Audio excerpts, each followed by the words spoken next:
He's ultra, he's American, very American, and he plays tabletop role-playing games, TTRPG. He's the ultra American TTRPG, yeah. So fucking ultra American, yeah, he's American. Yeah, he's American. It's solo time. You drop the dime. So come on in. Let the show begin. We've got you covered. It's game day, brother. And sisters too. Have we got an ultra show for you? He's ultra, so ultra. He's American, very American, and he plays tabletop role-playing games, TTRPG. He's the ultra American TTRPG, yeah. So fucking ultra American, yeah, he's American.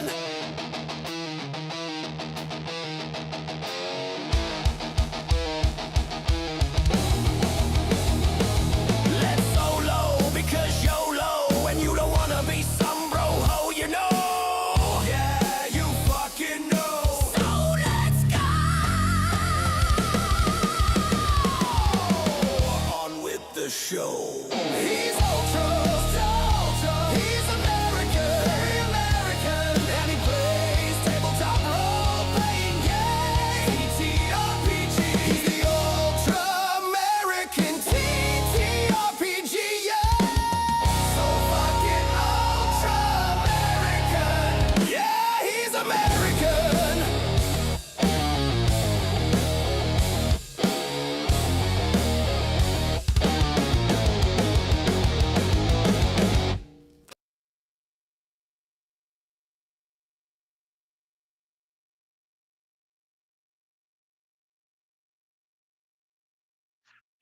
Good evening, everyone. Happy Friday. Hope y'all had a great week. It's good to see y'all again. I feel like it's only been like maybe a week since I did another live stream, but it feels like it's been a lifetime for me with everything going on.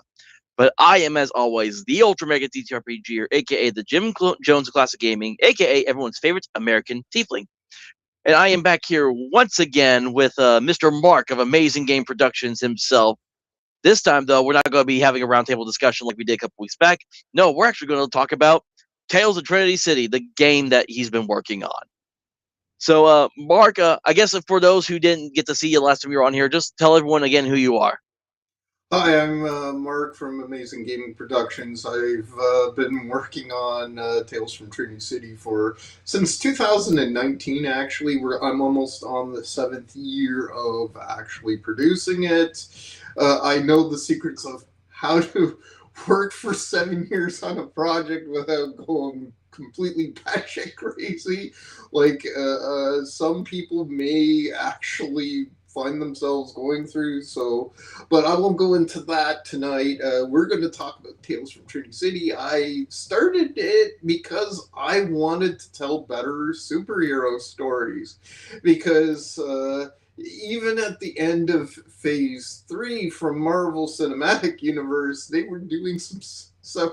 The end game had several errors in it that a lot of superhero fans did not appreciate, and so I figured I could do a better job than they did because I've taken animation, I've taken design and game development, and when I went to college, so why not? And so I started to create Tales from Trinity City after that.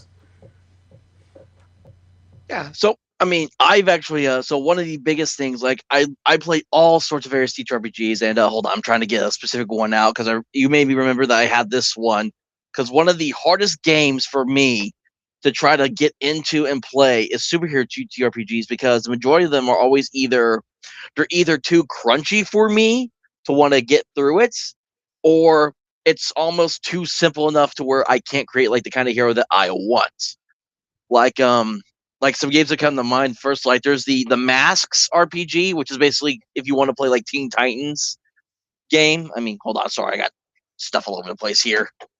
No If you worries. wanted, yeah, so the Mask RPG is that Power by the Apocalypse superhero game where it's mostly just Teen Titans based kind of stuff. So you're like these high schoolers that you have these double life of being a superhero, but you only have like but there's only like certain playbooks of that you can play, so you can't really be what you want, or you can go crazy out all the wall with it with the Ascended RPG by McCreese, who made Axe too. But from what I've heard about Ascendant is he is so detailed that like everything down to like how much a car weighs or the individual parts of how a car weighs is even like listed in the book as well. Because McCreese can be very specific like that in a lot of the stuff he does. Oh yeah, I've seen that, and his artwork for his stuff is really good, and the way he kind of designed it and everything, it's like. I don't know if I would agree with how he kind of designed it because, like you said, you have to find a way of with modern gaming and modern gamers like the kind that Kyle talk about. They want to have a little bit of flexibility. How do I build? I want to be able to build my superhero, and so I was always racked my brain on that. And the one I actually, what I figured out is the best way to do that is I look at everything that I'd ever played, whether it's computer or tabletop role playing game for superheroes, and I decided the most simple and most powerful way to do that was follow the how City of Heroes went. You chose your primary power and your primary. You chose what kind of character you were, like a tank, scrapper, controller, defender, or what was the last one? There was a few, and then you decided what your primary powers and skills were. And I decided here they kind of failed a little bit. It was the best one I could think of, but they kind of failed because they made it all too much about abilities were player's choice. And I go like, oh no no no no, let's kind of combine that with Skyrim or Elder Scrolls. You have the power, like let's say flying, and as you level up, that as you level up, your flying gets more powerful, and you unlock new abilities in that. Kind of like Elder Scrolls, as you get more sneaky as a thief, all of a sudden you can run as a thief, and you don't have to pay for a feat. You just can now run as a thief with less detection, or now you can now that you're at this level of mage ability, you can cast this level of spell and everything. So I kind of combined the two of them together. So let's say you have flying, and you can start off flying, but there's abilities that you can unlock, like an aerial bomb, where you aerial slam, where you fly right straight into somebody and do a body slam on them and send them flying. That is not something a first level character can do. That's what a sixth level flyer can do. And then you can do stuff like that. Add these little abilities, but you just choose flying. Does that kind of make sense? Yeah, my dark humor tried to kick in. I thought you were about to make a 9/11 joke for a second with the "you come flying into." I thought you were going to make a really bad joke there for a minute, which I would have been mad at you, but I was like, "Oh God." But no, so one superhero game I did end up getting that I actually follow this YouTuber. He goes by Sharp Mountain Games, and he Okay. made this game called Streamline Superheroes. But that's how thin the book is, and it's like a digestible holding size. And hold on, let me show you the character sheets. It's just that because basically what it is you have your stats, but then you choose like what kind of powers you have, and you assign like a die size to them for like how powerful they are. Those powers that you have for your character. Yeah, I know that's just way too simple. Like, my goodness, that's like, yeah. I It's guess it's no, go ahead. I'm guessing they're trying to go maximum imagination, but at the same time, if you go maximum imagination to that level, do you really even need dice? You can just read superhero stories and all. But yeah, very, very, very light on the rolls. So I I kind mean, of but that's kind of like, especially for me, it's trying to find that balance. Like, how simple do I want it to be without removing the complexity of the hero, or how complex do I want it to be to where I feel like I'm now playing Mathfinder, basically? Oh, I know, and that's why I really racked my brain and everything. And the best way I can compare this to is if you compare Dungeons and Dragons, what 5.5 is, and the thousands of rules and choices that you have that is involved in making a character. I go like, choose four out of, for instance, gifted. Choose 4 out of 43 possible powers as you level up, and 3 out of 21 skills, and that becomes very simple to decide what your character is.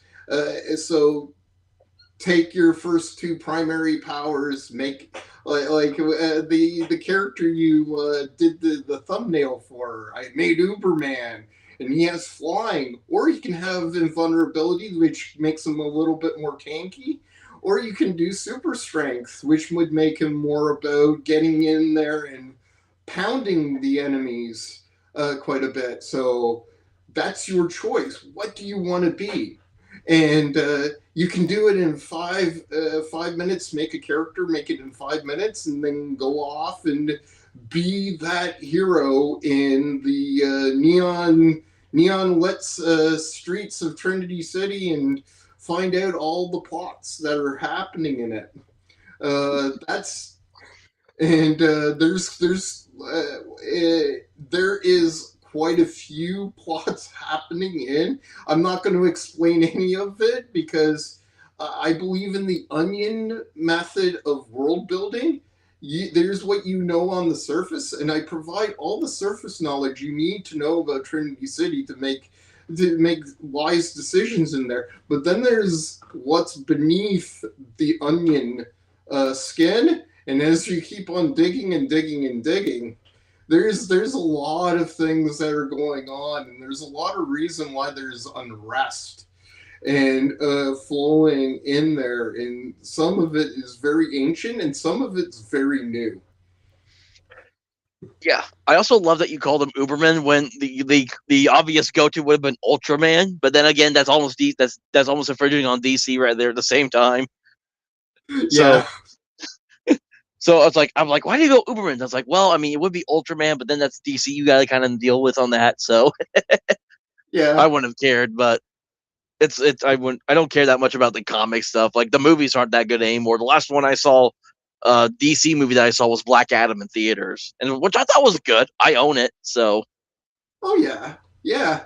I kind of liked it. I just think it was like the ending was kind of like okay, and they needed to. I just don't think the Schneiderverse ever got into it because when they made the Justice League and they brought in Henry Cavill and did the 3D edits where he didn't have his mustache and it always looked like he had a stiff face and everything, and he didn't have all of the things that you need to make a movie feel alive, then things didn't, yeah, it just didn't materialize for them. And it kind of like, and then of course, what's his face who was playing the Flash went weird. oh yeah, Ezra Miller. Yeah, that was Yeah, yeah. It's like I just remember because I'm trying to think of like because I think you got to touch a little bit on it, but I'm also thinking about like the superhero shows and the shows I grew up with because I didn't really do movies at the time. They were all like the cartoon shows because I remember watching the Spider-Man the Amazing Spider-Man animated series, the Batman animated series. I watched a little bit the original Justice League, like before they went into the whole DC universe of heroes, like the original six. What else did I see? There was a couple others. Yeah, the Superman animated series as well. But then even in the late 2000s, when they did I think it was the Legion of Superheroes, which was like them in the future. That was a really actually not this. That was actually a very slept on a cartoon show where they had like the superheroes from the future kind of traveling back in time, and then you got like this teenage Superman that they gotta kind of help navigate through all this with. I didn't know about that particular one. I know that there was the CW Universe one, and oh man, they really messed that up a lot because they they went Did into you? Oh, go oh ahead. they went into the wrong ideas and storytelling. I tell people don't go politics because your politics in your fantasy worlds or or your superhero worlds never really it never really hit. The only one I think really did it kind of well was if have you ever watched Stargirl from that one I would actually say is good because they made the villains leftists.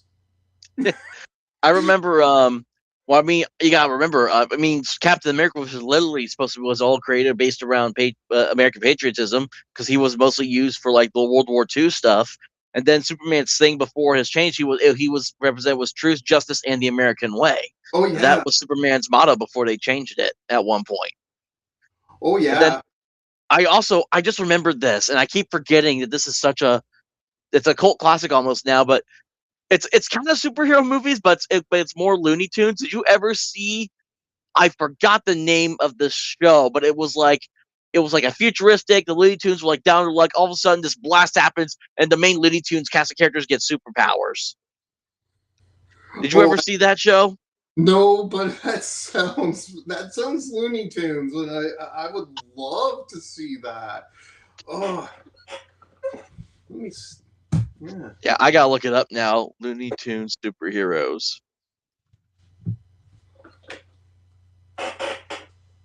Yeah, because it's like it was like it showed because like the literally when there's like an episode where they actually get like look back on their lives before they got their powers, and it showed them all. Lunatics Unleashed is what it was called. Oh, lunatics on. Yeah. That sounds perfect. Oh man. Oh, Yeah, because I'm I'll trying to see. remember. Yeah. Is it Oh, on? go ahead. Is it on Netflix? I'll binge it. Let me see where it says watch now. You only YouTube and Amazon currently, not on Netflix. Oh, Yeah, because it's got the main because it's got Daffy Duck, the Roadrunner, Wiley, Bugs and Lola, and then the Tasmanian Devil. They all got it showed them all they were like down on their luck, just trying to get by, and they weren't succeeding. All of a sudden, this big old like some sort of radiation blast comes in. It destroys like a good because it literally like it's like almost like a cyberpunk dystopian apocalypse setting because like part of the world gets destroyed by the sudden blast that gave the Looney Tunes their powers. oh, good boy. But it's so weird because it was weird because it was trying to be serious, but it still had to have the Looney Tunes slapstick going all throughout at the same time. Oh, he wanted up. This is Peter Parker. That's how serious I am about superheroes. This is Peter Parker, my book. The dog's name is Peter Parker. Yes. That's funny. Oh, she did. New friend, Peter. Oh, So I guess I should just kind of because you were kind of talking a little bit about this before, so I just kind of like what inspired because you were talking about like your I'm losing my train of thought here now. Like, so what kind of prompted you? Like, what gave you the idea for Trinity City? oh well, I'd always I went to college in 2008 because I wanted to tell the story. Let me go back to 2004. I said the City of Heroes was the best superhero game I'd ever played because you had full control over what kind of character you could build in it. By when you get to a certain level, you were either enhancing abilities or you were picking abilities, and you could really build a character that you really liked. And there was one that I really, really, really loved. I'm not going to explain this character because I don't want to spoil a lot of the story, and a lot of the story happening in Trading City is going to be revolve around said character. A lot of it, and but City of Heroes decided to pull a Watsy before Watsy pulled Watsy all the time, and that was they changed everything on I think it was issue 5, the updates for issue 5. They changed everything because defensive abilities were too robust now, and me as a player and a whole bunch of other players decided that the game wasn't as fun as it used to be. So I quit, and I kind of tried to make my character in Star Wars Galaxy, make him a bit of a Jedi Knight.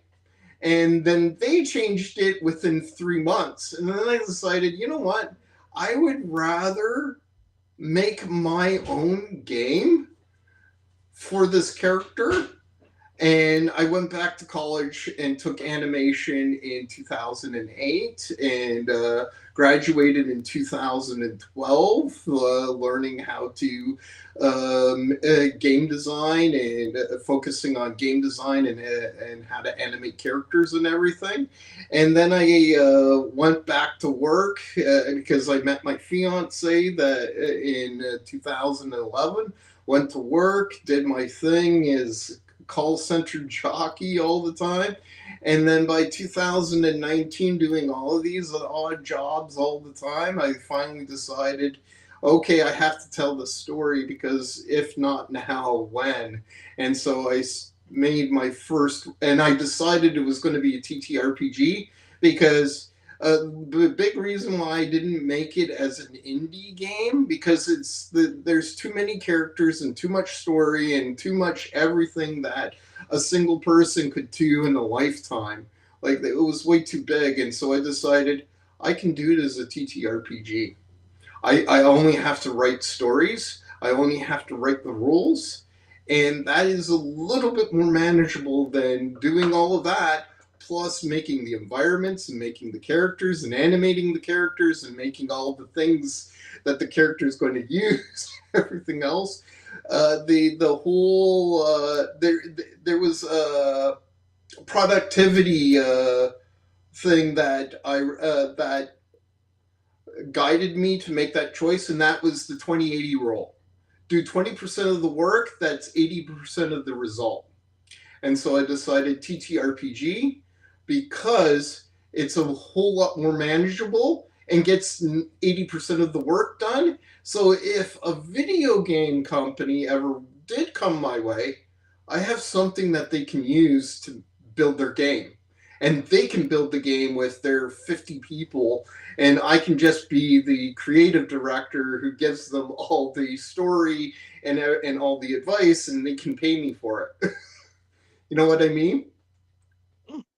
Yeah, because, like I think I kind of like the idea of like, cause I mean I love my video games. I have a select few that I still play from time to time whenever I get to. But when it comes to like TTRPGs, because on a video game you get into a fight, you lose, you just reload the save file, and you Oh go yeah. again in that direction. With the dice, with when it comes to TTRPG and the dice rolls, it's either you succeed or you got to now, or either you screw the pooch and now you got to try to do something else, or else you're going to be or else you're going to be rolling a new 3d6 down the line again. Yeah, exactly. Just like Ryan David a couple of weeks ago, right? Yeah, it's like it's like you go into the drug dealer's hideout and then you got like all the Cobalt essays jump out with their like pocket switches. Yeah, exactly. And that was my reasoning at the time, and now as I've developed more and I'm getting more involved in the TTRPG community, I really understand it a whole lot more because I did start playing TTRPGs with the Red Box. I actually played the Dungeons and Dragons with the box with that dragon on it, and that's where my infatuation with elves started because my favorite character was an elf, and he became a very powerful elven lord because he fought and killed a red dragon that in the one solo module from TSR, you play an elf who goes against a red dragon because the red dragon has gone against your clan and killed a lot of people, and they're asking you to come back to enact vengeance on the thing. So you go out in this adventure to find a dragon slaying sword and a bracelet of fire resistance, and you're going to go in there and kill the thing. And I enjoyed that so much. I played my elf character with it, and he proceeded. He had about 60 hit points or something like that, and he was able to go through and survive the dragon and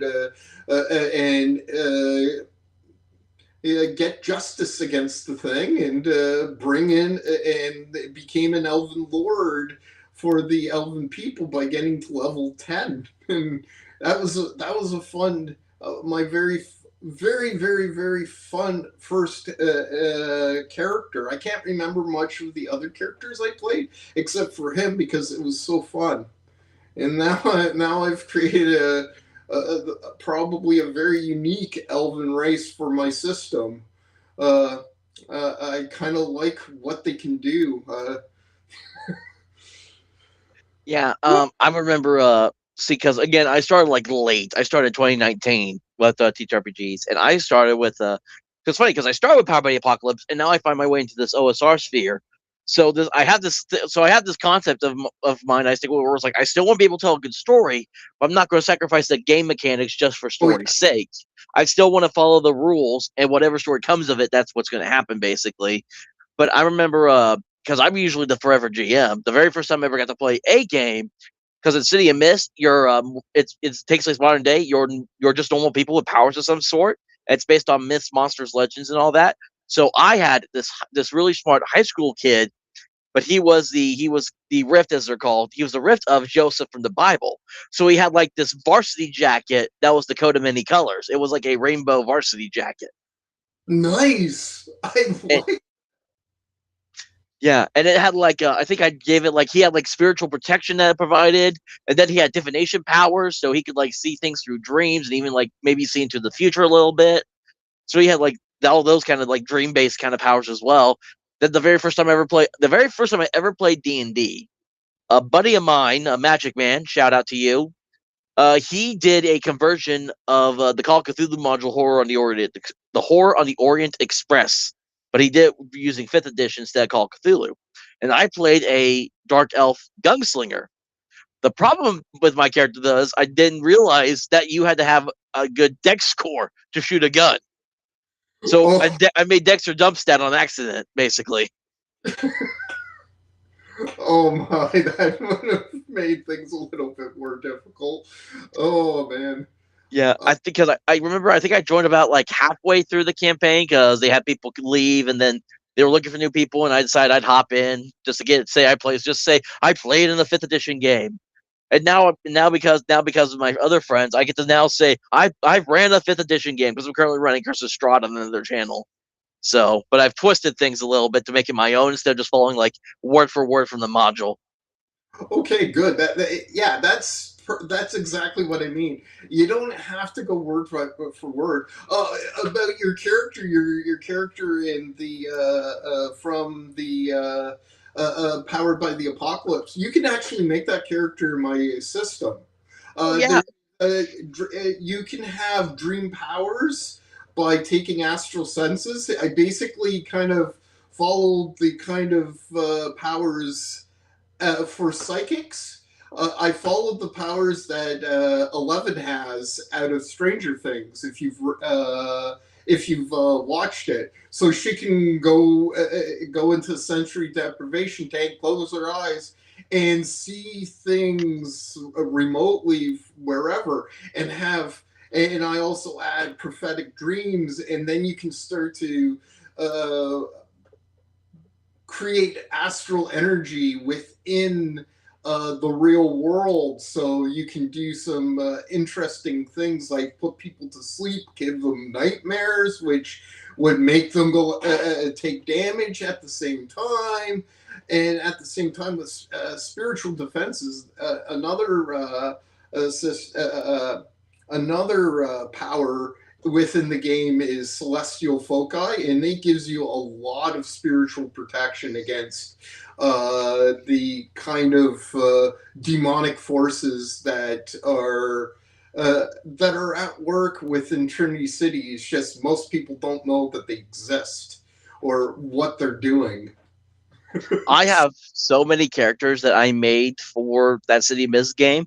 Because there was one time I found like this cheap artist, like for I would pay him like $5 and he would just do these like quick drawings of like character concepts I had, which they weren't horrible. They looked cheap, but they weren't like horrible drawings though. They were decent enough to for like just for like like here. This is what my character kind of looks like. Because like I had one I said where it was a she was a female pimp, but she was because I had because there was like because I listen to podcasts all the time. Did someone I forget who what company did, but someone company did a Harley Quinn like story podcast where it kind of shows like how where it kind of shows like her like as she became the therapist, how she met the Joker, the stuff that happened after it, all that stuff. So I made a female pimp Carney Clown character lady, That's awesome. That and is. then oh go ahead. Oh no, no, that's awesome. Just keep on going. Yeah, and then another one that my favorite is I wish I could remember because there's this podcast I used to listen to a lot called Freaky Folklore, and I love learning about cryptids and stuff because especially with City of Mist, just figure like what kind of form would that cryptid be if it was a human. So one character I forget the name of it, but there's this Mexican folklore monster. He's like this undead mariachi man that rides a horse, and he has these two like ghostly night hounds that follow him. And the thing he does is he lures women with his music out of their beds, and he rides off with them into the night, and they're never seen again. So I created this like little like this street performer mariachi musician man, and he's got like these two black dogs that just are by his side. Oh man, that's cool. That's cool. That would be another setting that I'll eventually be working on is called Saloon Tunes from Saviors Creek County. Just think ghost stories because you're cowboys and cowboy preachers and stuff like that against ghosts, vampires, and everything else, like Weird West kind of stuff. And I'm going to, something like that would fit in so well with it. Ghostly mariachi guy seducing women and they disappear in the night and you're going after the guy because nobody does that. Yeah, I've always wanted to do a Weird West campaign. I had one session in the bag one time of this because I was using the Red Room's Wretched Country for it, Ooh, and my idea was Weird West Blazing Saddles. That's the kind of vibe I was going for, where yes. it was the comedy western of Blazing Saddles, but it had the Weird West because literally in the first session they're all a part of this chain gang, the players, and the only reason they escape is because an alien ship appears in the sky and straight out of War of the Worlds, these tentacles shoot down, start picking up all the prisoners and the sheriff from the country floor while the characters race off. Awesome. That's awesome. Yeah, Oh, almost like a because that's all. I never saw this, but Cowboy. It gives me. I think about when I say that Cowboys versus Aliens movie with the actor that played the 007 that one time. yeah, Daniel Craig. Yeah, Daniel Craig. Yeah, I never did see that one, but it's like one of those ones that it got mixed reviews. It wasn't good, but it wasn't bad. No, I've seen bits and pieces of it. It was not too bad. It wasn't too bad. Uh, I enjoyed the parts that I did see. All right, I'm trying to here. I'll go ahead and I'll bring up the, the game here really quick because this is kind of the beta mod version we have currently. Yeah. Tales from Trinity City, and then this is what the character sheet will usually look like Yes. for those who are curious. Oh, excuse me. So, can you see that okay on there, or do you think I need to make it a little bigger? I can see it pretty good. I can see it fairly well. I'll just do it like a couple times. There we go. There we go.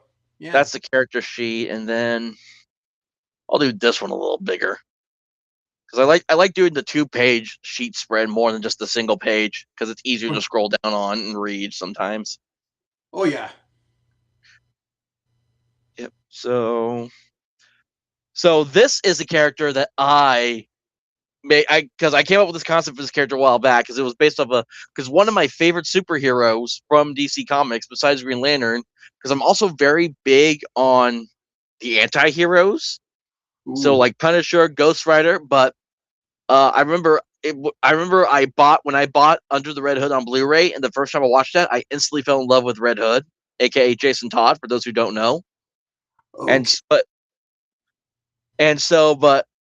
everyone knows the story of like, well, depending on which version of the comic you read, because originally, how Jason Todd comes back, Superboy Prime punches a hole through the multiverse, and by some miracle, Jason Todd comes back. That's the original version. And the new 52 version, when they did that, was Ra's al Ghul dumped him in the Lazarus pit. Jason Todd awoke, slept with Talia, and then came back to Gotham. That's literally canon. Jason Todd slept with Talia al Ghul in the comics before returning to Gotham. Oh man. Yeah, DC Comics, because I'm like, but even like the older comics were wild though, because there was like, was it like Captain Marvel, where it was like her own son came from the future and slept with his mother so she can give birth to him? Wasn't that like a whole Marvel thing? I think. Oh man. That yeah, there is. I don't know about the. They've been sliding along. Like I said, I don't think anybody knows how to tell a proper superhero story anymore because it's supposed to be affirming. Like I get it when you have to be an anti-hero and you're like the Punisher. In my game, you can if you go and check the skilled background the judge is basically Trinity City's version of the Punisher. Somebody said he balances a ledger saying, "Oh, these people killed somebody. It's time for them to die now." Basically, and he will go out and balance the ledger of whoever's murdering who, and just like the Punisher, and uh, I can understand that. That's super heroic, even though the guy is very anti-hero. He's going in there and doing his thing, but all of this stuff, it's almost like have you ever seen the meme where it says the writers Barely this guy's finished. Yeah. and I go like, yeah, that's not creative. We have a meme of that now. We know what's like ah, don't do that. No, so I just got through. There's this YouTuber I follow. I'll just share the links with you after this. He goes by Lampleg, or it's either Lampleg or Leg Lamp. I always forget which is which. But he got popular doing all these like superhero based skits and video game skits on TikTok. Well, in recent years, he started doing more long form content, basically like recreating like kind of like some the almost original storylines. Like he takes like existing storylines and tweaks them just a little bit to make it more interesting and almost his own. Like he just got through an entire It's called the Crimson Cowl, but what he did was he basically took Under the Red Hood and then threw several other plot points that happened throughout the DC comic book storyline and made them all fit into this like weird, like expansive story. So where it's not just Jason Todd. You also had Bizarro got introduced. You had this weird thing where it's like because there's that whole comic book series where it's like Joker like becomes human ish for a while, but and disappears before coming back. That takes place in this storyline too. Oh, He's really good, and he does it all himself. It's just one guy doing all the parts. He has like a couple like guest people, like friends and family that may act like one or two parts here and there. But oh, other than that, it's all himself, and it's really good. It's a good story. So I'll have okay. to share that with you after this. Okay, excellent. I'll check it out. Yeah, and so okay, now back to where I was talking about. So this is the character that I was talking about wanting to make. This guy, Red Adam, is his name. So I don't know if you can see him or not there. If I need the Ooh, I like it. no, so that character creation based on because you know how like Marvel does always like the what if stories. Well, this story was like what if Jason Todd came back by some other means. So the Ooh, story behind this version of Jason Todd that I came up with was Bruce Wayne instead of just going on with it, he's also overcome with grief.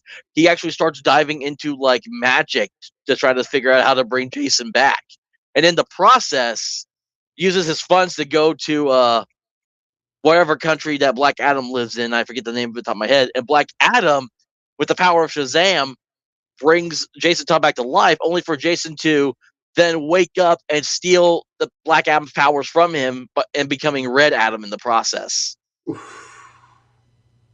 that is okay. So that is a. Oh, I like that. I know the Shazam powers. The first one, of course, would be lightning mastery for sure. Uh, Now, background is since this is a character that's created by mystical powers, basically, that's the first thing background you would have mystic. Okay, so hold on. Because I try to remember they actually do because the Billy Batson Shazam his powers because the actual words in Shazam the first letter are all based off different gods. Oh, Where yeah. Billy Bastards was a weird combination of like Greek and Norse that I found surprising, but Black Adams were all based around. I'm trying to find it. We're all based around Egyptian gods. Okay. So I'm trying to find it really quick here. What exactly what they stood for? The full meaning of Shazam.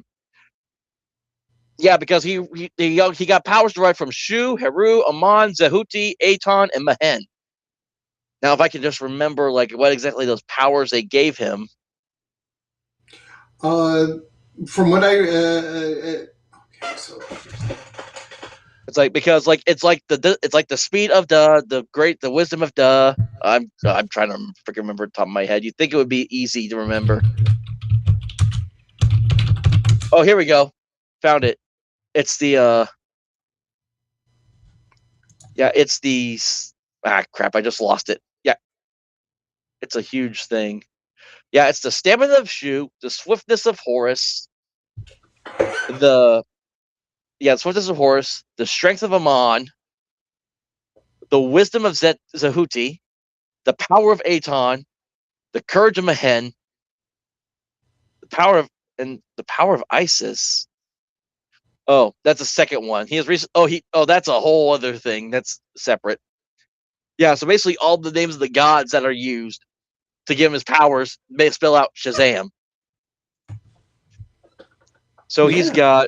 he's got superhuman endurance, he's got superhuman speed, superhuman strength, superhuman knowledge, and then he's got the power of Aton is basically it says it just enhances all his other physical abilities. Basically, it's the power of Aton is what transforms him into like that Uh, the being he becomes. And Yep. then the Courage of Mehen is superhuman inner strength. Or invulnerability is what it also says on here as well when I look at the wiki. Okay. Yeah, we So, can. That is all possible, especially. Here's the thing: you would have to go Mystic, mhm. and here's the big reason why Mystic, because there's a lot of powers in that. No matter which one you want to pick, Solomon, Hercules, Atlas, Zeus, Achilles, and Mercury, you would have to a mystic character has the ability to choose powers instead of skills. Whenever they gain a skill, they can also choose a power with it. So essentially, you could have a character with 7 powers if you so choose with that. There is one weakness to this character, type of character, and is the more powerful you get. As I said, there is some demonic forces working in Trinity City, and if you're very powerful and very good, they're going to target you and anybody around you, and that can make your life very, very difficult. As I said, mystics who become extraordinarily powerful will draw Shanus's rebellion's attention, and that's not a good thing. There is a high price to pay of understanding the universe. So, Okay, so I mean, I'm trying to make a little bit of sense. Like again, this is like the first time I'm actually like deep diving into this. So it's like I'm just trying to understand some of this stuff that's like listed here because we okay, got. the exemplar character kind of shows what kind of character you can build. I chose Mistress High in there because she is a very powerful mystic and can. This is on the day of the invasion when the Serpentine Empire invaded Trinity City, and they threatened the temple on Three Rivers. And she and her apprentices decided to annihilate them, basically. So I provide that as a story to understand what kind of character how your character is going to work, including bonuses that you get. Like one of the bonuses is you can always do celestial damage on top of whatever elemental damage if you're fighting something of the opposite alignment. So if because she's heroic and she was fighting villains, she does extra damage on that because of her mystic alignment. Again, I make alignment very important in this game. So mystics can do a lot of damage based upon doing some based upon their alignments and what they're fighting. Mm, Basically, they're somewhere in between mages and clerics in Dungeons and Dragons. They represent their alignment. So you would start off as the as a first level. You would start off with 1 power and 1 skill. But with this character, let's go full out and say your character is a 12th level and has 6 or 7 powers and skills, and go on from there. okay, so we're looking at 12 fame then at that point. Yep, highest, and And then now, because this is Jason Todd we're talking about, we are definitely going the anti-heroic route with Oh, this character as well.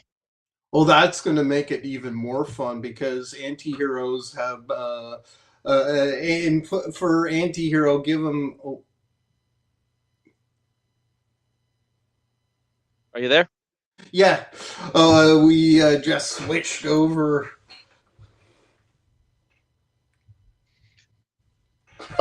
Oh, yeah, because I was gonna look at because I was gonna go look at what you. Oh, hold on. Now I gotta get back to my other screen. Yeah, because I was looking to go back to like where on the rules to like look up the instructions for what to do. That's what I was about to do originally. But what were you gonna say? Oh no, just with being Fame 12, give him 5,000 anti-heroic, and that makes him fully anti-heroic, and you get bonuses for these. Like I said, I make alignment actually mean something in this game, where alignment is basically meaningless in five and all of that. Paladins can be evil because conquest and this and oath of conquest and everything. And I go like, geez, why are you doing stuff like that? Say male, and then we'll just say he's 21 in this one, I guess, for not being because he's still pretty young and under the red hood. Like he's still in like his early 20s, so we'll say 21 is what he is, and then Yeah. all right. So Height, I would say, make him 6'3", 6'4", because of the change. would that be his height or his altered anatomy? Oh no, height would be there. I don't know. It's up to you. You could say dual form that if he's not using his powers, he returns back to a normal size of this and this. Yeah, that's what I was thinking. Was like his height is like his height before he says the words, like 5'9", like average. But then his alternate anatomy is when he goes Shazam, and he then becomes like a 6'4", like flying wrecking ball. Oh yeah, exactly.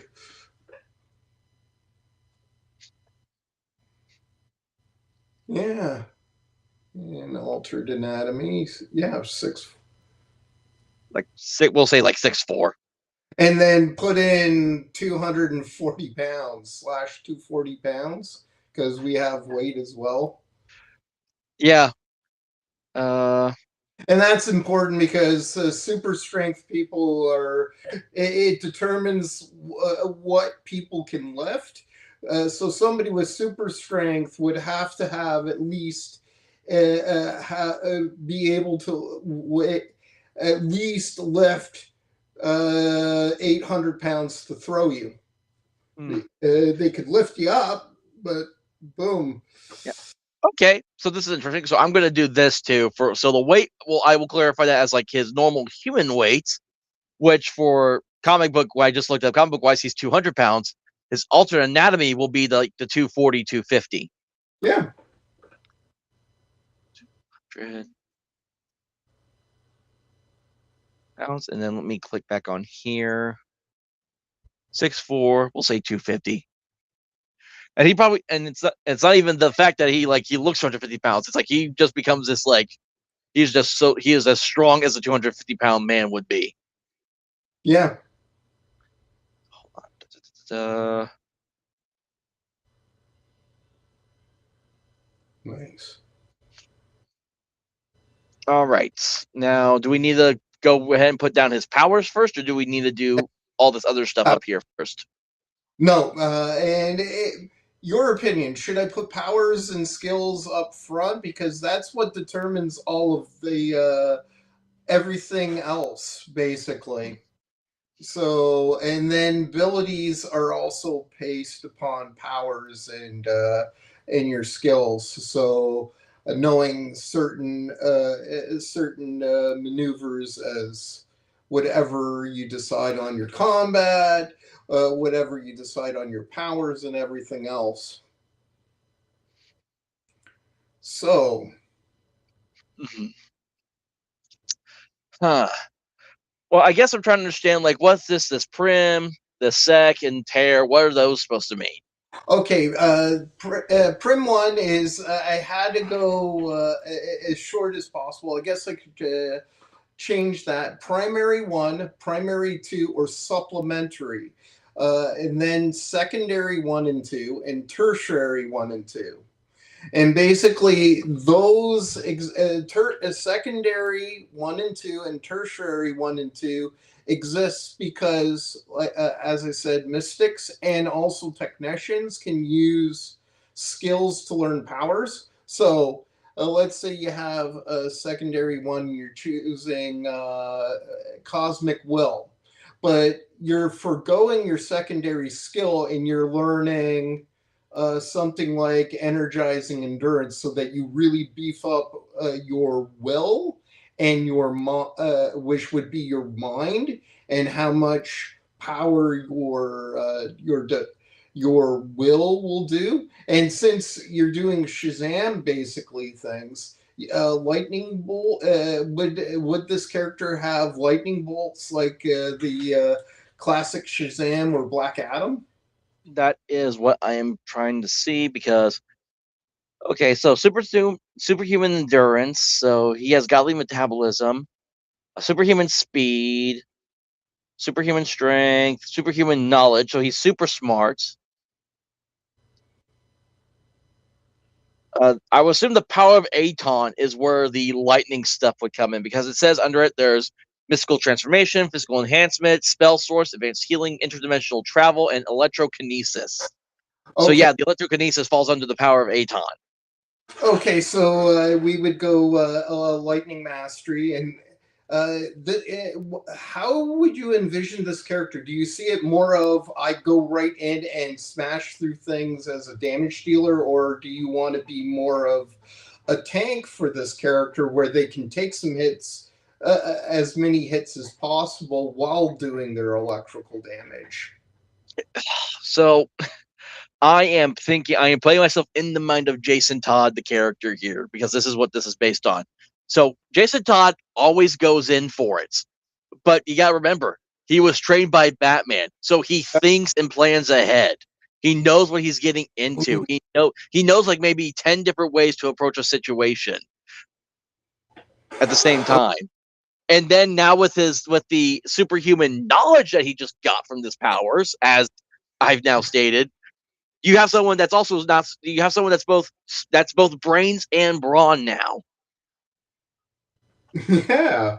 Okay, so yeah, brains and brawn. So what I would recommend then, uh, you would want to get energizing endurance right away then, and go with lightning mastery and energizing endurance because going both of those right away equals maximum amount of health that you can have, while at the same time also the maximum amount of energy, which allows you to use your lightning abilities as well. So it's a 1-2 punch. So I would definitely recommend those. And then Hold on, I'm trying to find the lightning on here. I'm trying to find on your it would powers be list on here. under elemental. Well, not yeah, I think I passed it because I thought I saw, and then there's mystical, There's uh, lightning reflexes, fence. a bit different. So what you would want to do is go to elemental masteries. Every If you go up back to the Fine. table of contents, you can actually just click There on it the. is. There it is. Okay. Okay. So So you'd want to keep on scrolling until you get lightning mastery. water, ice, earth. Yeah, I think it's going to be time to replace my mouse soon because this wheel is being weird. Wind. Yeah, so we'll do Like, right Here we there. go. Lightning Mastery. And that there's a lot of damage. It is literally the best damage dealing power in the game because you can you can give static charges to things, and then whatever has a static charge automatically gets hit by any electrical damage within 5 feet. You do electrical damage. Somebody shoots an arrow that has a taser on it, the damage would also transfer over to the person with a static charge. So does that go under the primary one? Yep, Lightning Mastery? yep. All right. Not caps. Lightning Mastery. Okay. And then basically we're getting like all the way, because I'm now a level 12 character, we're getting all the way To the up very to, yep. yeah. So electric globe. What does electric? So it does. So let me say, so if I were to use, like, say I like Red Adam flies in, there's someone's robbing a bank and he chucks a lightning bolt at them. That Would I would have? you could do that with electric shock right there, the level 2 ability, level 3 ability. So I have it under electricity combat, electric shock. It has three. Ah, It has oh, so these are just so it's not necessarily like thinking like, oh, it does all this. Like, this is a list of like, these are now my available things that I can do. yes, So exactly. Kind of like okay, as I said, it's kind of like Skyrim. You have level 12 ability for over Lightning Mastery, so you get everything under Lightning Mastery, and these are all of the abilities that you can use.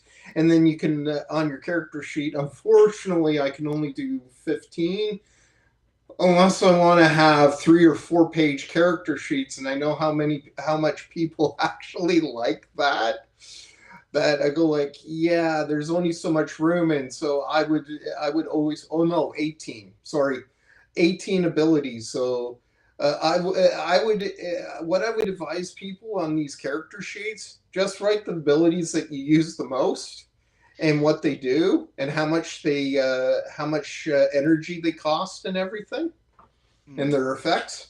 So you have a quick reference for that because if you look at the character we're about to make, you'll probably have access to about 50 abilities, jeez.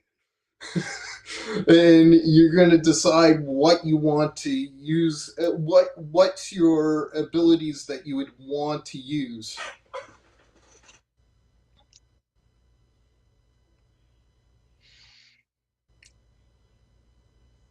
Yeah, like a lot of the Yes.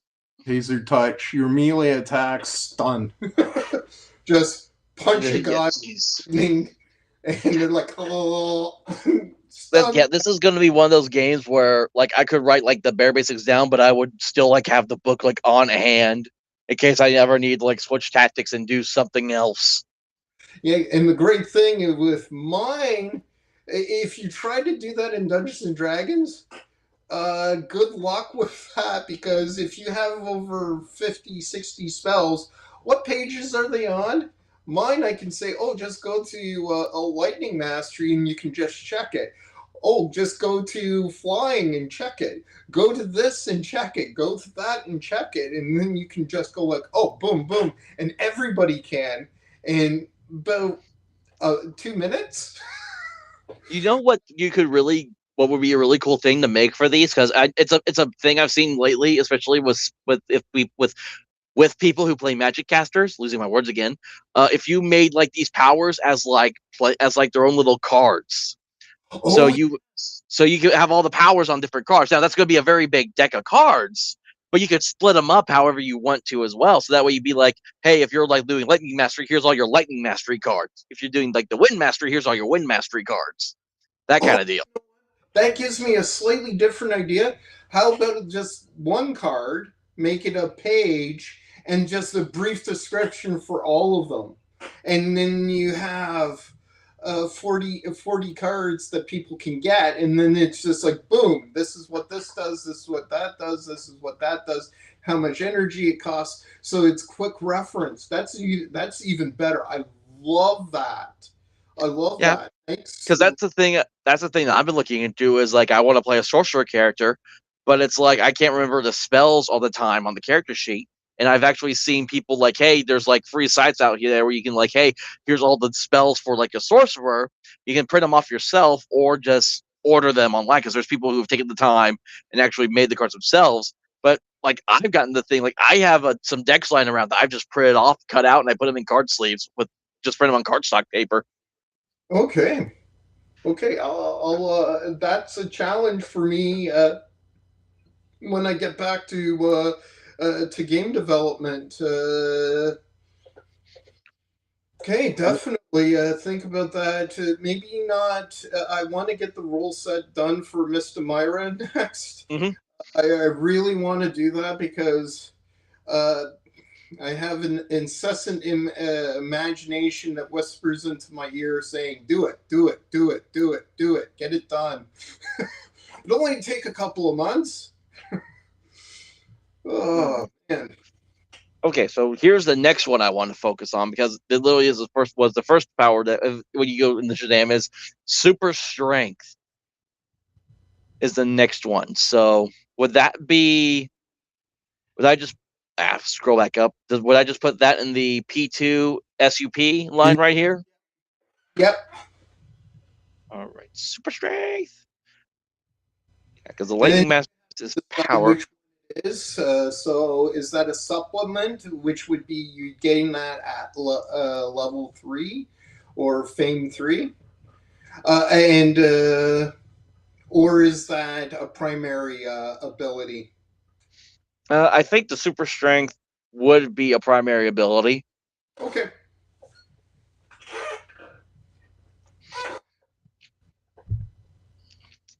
Yeah, I'm just looking over at all these different things that you have for because like I never thought of this before because usually it's like because most superhero games it's like oh I have super strength okay good then it gives you like a bonus to this or if you're trying to or you if you're punching something really hard you get a bonus to the attack but you just have all these different descriptions of like if I want to do like a actual super punch swing or kick this stuff happens if I'm doing a jump kick then it's a whole different thing and then ping pong ping pong I your love that. character jumps Kind of like you're body slamming 2 to 3 guys at once.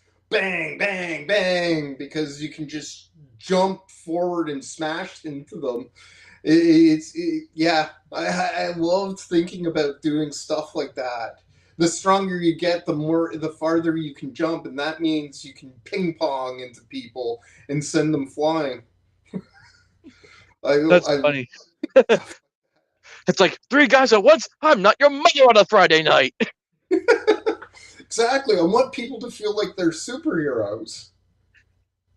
But you also get see it's simple enough to for me to wrap my head around, but it's still complex enough to me where it's like I can create my own kind of character, and my super strength isn't just limited to like oh I punch you through the chest. No, you have all these different things that you can abilities that you can do with your powers.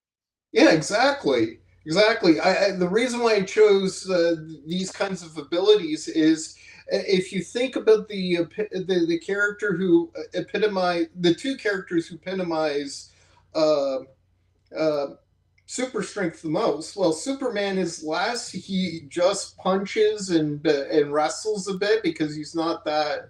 He doesn't have the rage of the Hulk. I You was can thinking the Hulk, yeah, that was the all other one. boom smashing into people. I remember Age of Ultron. They were going through the Hydra thing, and you'd see the Hulk jumping into a barricaded a gunner's nest, and it's flying everywhere.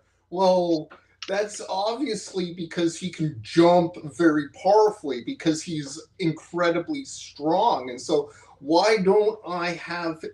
Why doesn't super strength have these kinds of I'm jumping into things and they're getting pulverized by the sheer force of my jump. Yeah. It's like Not even though it wasn't like didn't receive as well in the theaters. The very first time I saw the Incredible Hulk was I think it was like 2001 movie, and I remember the scene where I think was it the Abomination?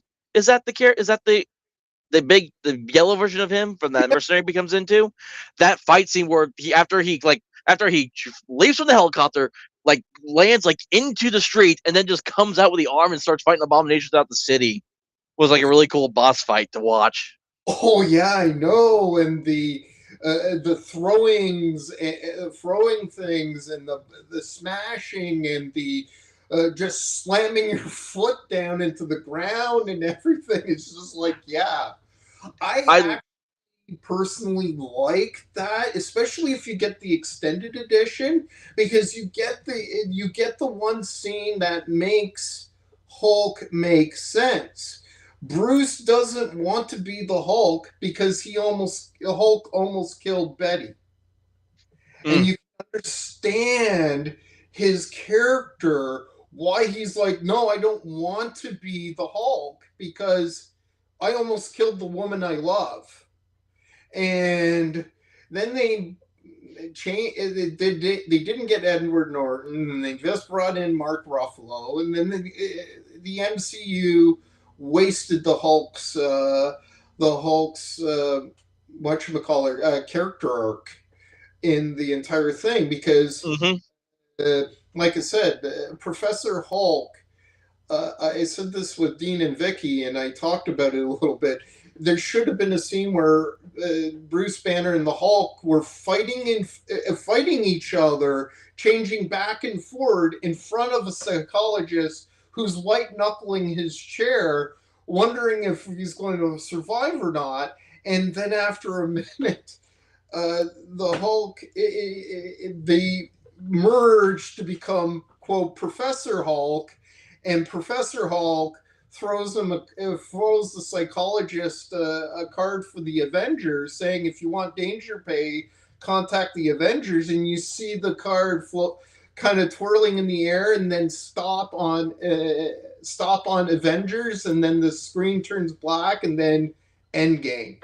And if they did that, that would have been something that the a lot of fans would have loved to see, but they didn't. So Because I don't know what, what's his face said that he didn't think that would be the therapy scene for the Hulk. Professor Hulk would have been good. No, make it something worth. Make it worth the. Make the therapy session something remarkable that people would remember. It would have been a little bit funny, while at the same time very serious, because Bruce was just as angry at the Hulk as the Hulk was angry at Bruce all the time, because half the universe got nuked because the Hulk refused to show up. yeah, one of my other favorite things I love the Hulk do was when he would take a car, rip it in half, and then he just uses the two halves of the car as knuckle dusters. Oh yeah, I love that too. Smash, smash, smash, smash. Yeah, and that's how I see super strength. Well, maybe not like that because we're doing TTRPGs and we don't want to make people feel godly. But somebody with super strength can pick up a speeding car Yeah. and stop it in its tracks. So this next one will be kind of an interesting challenge because it's interesting because he has both because the Red Adam powers based on Black Adam powers, he has both superhuman speed and flight because Yeah, it's based on the speed of Horus. But the problem with this is the superhuman speed is separate from the flying. Oh, I know. I want to give the what I was trying to do with that is one, and flying is faster than normal walking.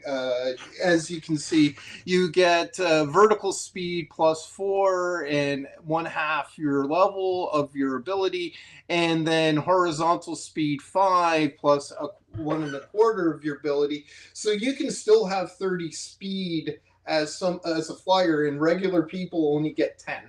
So you are Mhm. going to go fast, and speed also does it gives you the extra attacks per round.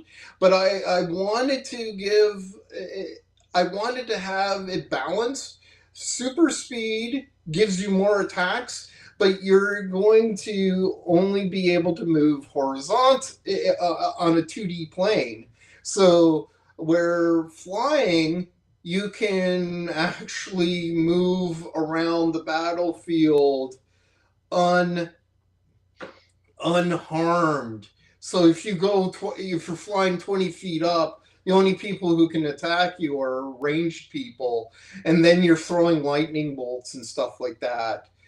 So that's why I made the decision of separating the two. One allows you to attack more often and move faster on a 2D plane, but it's not going to have the same tactical abilities as flying. Flying gives you the ability to.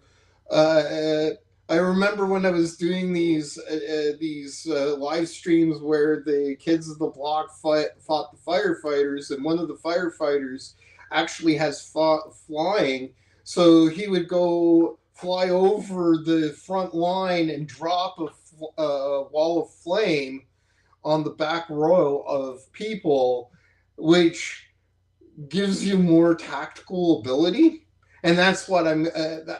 So one has more tacticalness, and the other one has more raw output in damage dealing and movement. That's why I decided that. All right, sorry, I was just looking over something. I think so would the flying go in the Sec 1 section right here, It which would. was hmm? Yes, it would. Okay, and what does that stand for again? The SEC? As secondary power. So it would Okay. you would pick that up at Fame 7, so it could become up to a 6th level ability. So it's cascading downwards. All of these gives you new capabilities, but at the same time, it's not as powerful as your primaries. So it Okay. gives it's a balancing. So basically, you're deciding, okay, here I'm doing damage dealing with lightning mastery and super strength. Now I'm doing flying. Now, because you want to. You're going to be going in and doing a lot of. I'm punching. I'm doing a lot of damage with lightning and everything. I'm going to suggest your second secondary, which would be aligned with your super strength, energizing endurance, more health and energy, and that will keep you going for longer. You know what would actually be really cool to see now that I'm thinking about it was instead of like fully setting him out with all these powers, we see it more as a journey of now that Jason Todd's like alive. Like there may have been like a moment where he had access to all the powers and then he used to escape, but then when he got back to Gotham, the power it's like when he went back to his normal form, he couldn't remember how to get back. So the leveling up is just him slowly regaining those powers back and how to use them.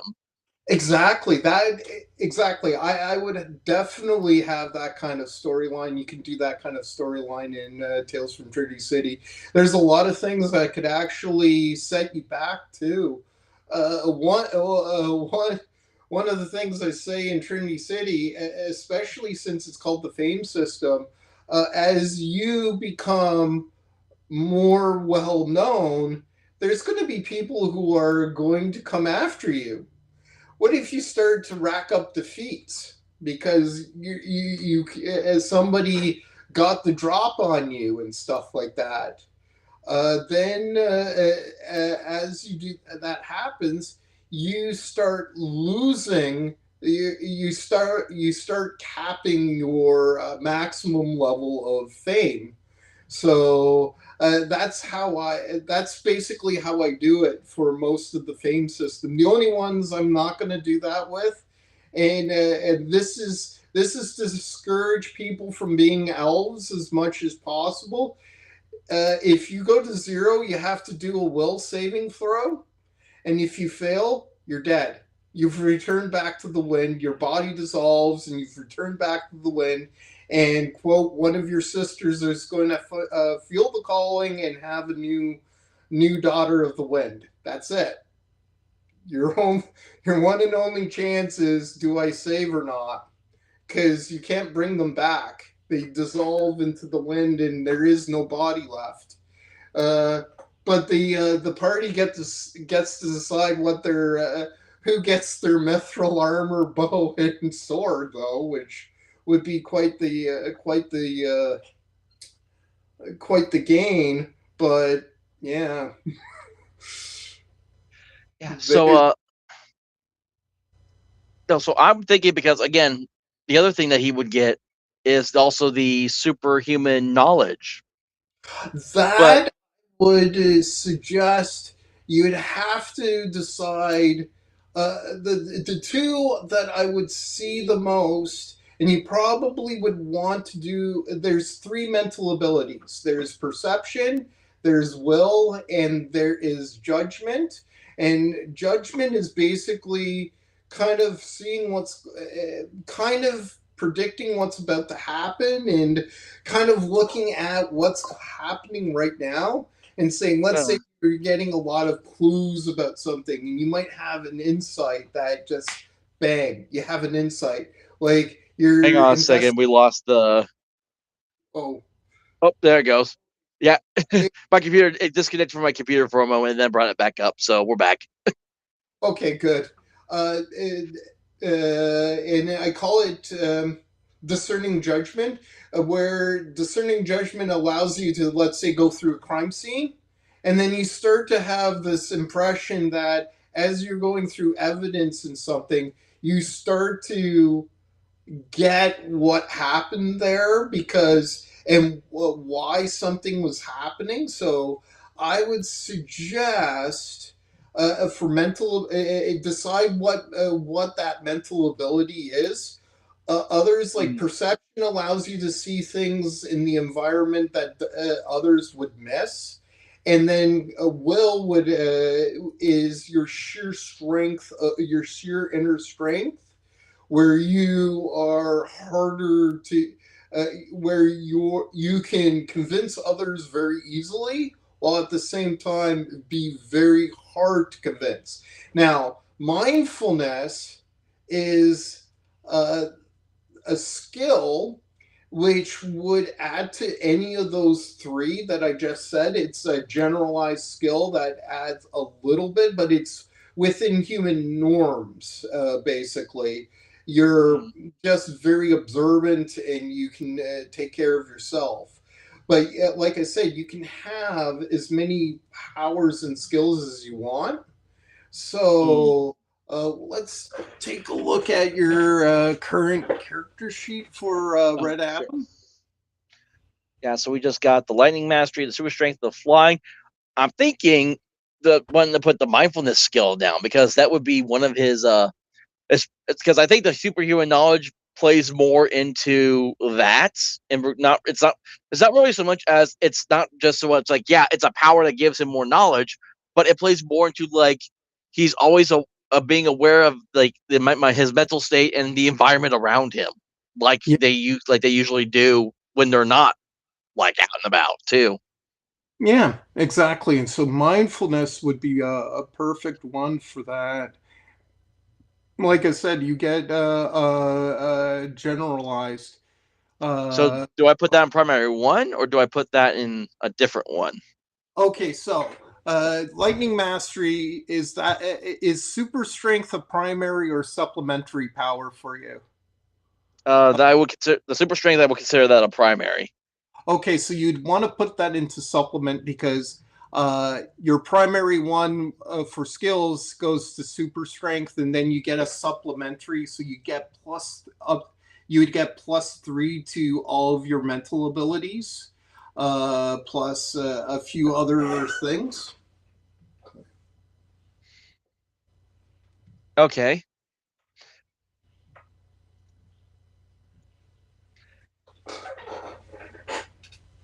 Now, here's the Yeah. thing. Now, you have a secondary power. Now, do you want to have a secondary skill like, let's say, athletics, which would give you some extra physicality, which would add to your super strength? And it also add to your speed as well with flying. Probably not right now. Is what I'm thinking about. Let me see what I got left because that was a Shazam. So we got 4 of the 6. Let me see. Go back here really quick. See what are we missing because we got the speed. Uh, we got we got the speed. We got the strength. We got the wisdom. We got the power. Hold on. Speed, strength, wisdom, power. Uh, then the only courage and stamina are the last things left. So I would with stamina, like I said, it's energizing endurance is basically the what would be the stamina. Like I said, it gives you extra energy, so you can use your powers more often. So that would be something uh, for stamina, and it also gives you more health. So it'd be under super abilities. So I think it's right under super strength, actually. oh, then we already don't need to worry about that. Then if it's under super strength, if these Oh got no, it's further down. It's a energizing endurance. endurance, and it gives you extra health, and it gives you extra energy, and it gives you an endurance mod that allows you to resist a lot of physical effects like venom and poisonous gas or somebody stuff like that. Now, that's yeah. I would definitely go with that as your secondary too, because that's going to maximize that energizing endurance. All right. And then hold on, I just gotta shrink the text down a little bit. Yeah, And then the inner peace is more of like a mental thing. But yeah, I feel like that would be a skill based thing more than the power based thing when I think yeah. about it. Though I would another thing when I say cosmic will would also give you a lot of inner peace. It also boosts your electrical damage too, so you might want to pick that up as one of the whatchamacallers. But it's definitely, yeah. Extraordinary abilities, lightning reflexes. Discerning judgments, like I said, gives you insights on what's going on, and you'll just pick up on things and be able to see what's going to maybe things that people don't want you to realize. Cosmic will, like I said, is oh yeah. I haven't for all of these characters. When you see exemplar characters, that has already been added in. That's going to be the next release. I'm not sure when I'll put that one out, but Okay, so would that be what does TER on the bottom here stand for again? that's your 10th level abilities. Okay, so that would be this first one down here, then the cosmic will. Yep. All right, right. And then whatever. So, okay, so let me just bring up Shazam here again. Oh, yeah, And Shazam. that is all the main six right there. Okay, which gives you the ability to decide what you want as your tertiary skill. As my what? Your tertiary skill, like the your last skill over here. Uh, hmm. That's a very good question, actually. Let me look at these skills again. Hmm. See, powers, skills. Hmm. Martial arts might be a good one, or yeah, espionage and Because I'm literally thinking this is a Batman character we are yeah, talking about. So definitely the espionage investigation would fall in the wheelhouse for Jason Todd. yeah, exactly. He'd rather sneak in and then turn and then pow kind of things, and then investigate things. I'll just do it like this. Espionage investigation. Yeah, and that's heck, honestly, it would probably be like, hmm. Yeah, I would probably do if I was making him as first level, I would probably do the huh. And then it's all up to you. Decide what where you want to take it. I could see, as you can see, cosmic will might work better with lightning mastery than super strength, and you might want to put super strength at the bottom and cosmic will at the top, because then you maximize your cosmic will, which will maximize your lightning damage. Because will, as you can see, bonus damage up in the damage part. That's all elemental damage. So Okay, if you have plus 14 will, you get an extra 70 damage to your lightning bolts. so hold on a second. So I guess I didn't quite fully understand then. What is the difference between having something as a primary power versus something as like a secondary or the third position power? I lay it out much better in the next rule book. Primary powers fully unlock. You gain your secondary powers at Fame 7, and they only unlock at level 1 and will go to level 6. And I spelled that out with the new experience tables better. And then tertiary powers, you gain that at 10, and they only go to level 3. So it's like it fills in a gap of what you want to see your character do, but your primaries are your most powerful abilities, and they're what you're known for. And then you have a whole bunch of stuff that starts to fill in the weaknesses or holes in your character, basically. Okay, but I guess what I'm trying to understand is what is it? What's the difference about having cosmic will down here towards the bottom? What is there stuff that because I put it down here that I wouldn't be able to do with it compared to what I would do if I had Yeah. it like more closer to the top? Yes, exactly. Cosmic will, like the if you look at it and you read the passives, even the passives, you get 5 points plus one on even levels.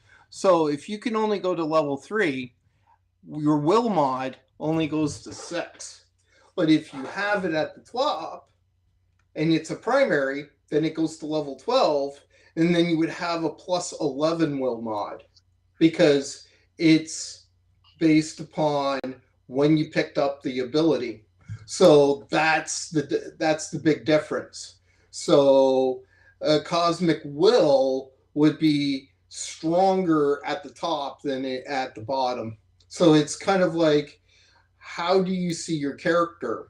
How are you building your character? And you have to think about this. Does he go in there right off the bat, smacking things right off the bat, or do you do other things with it?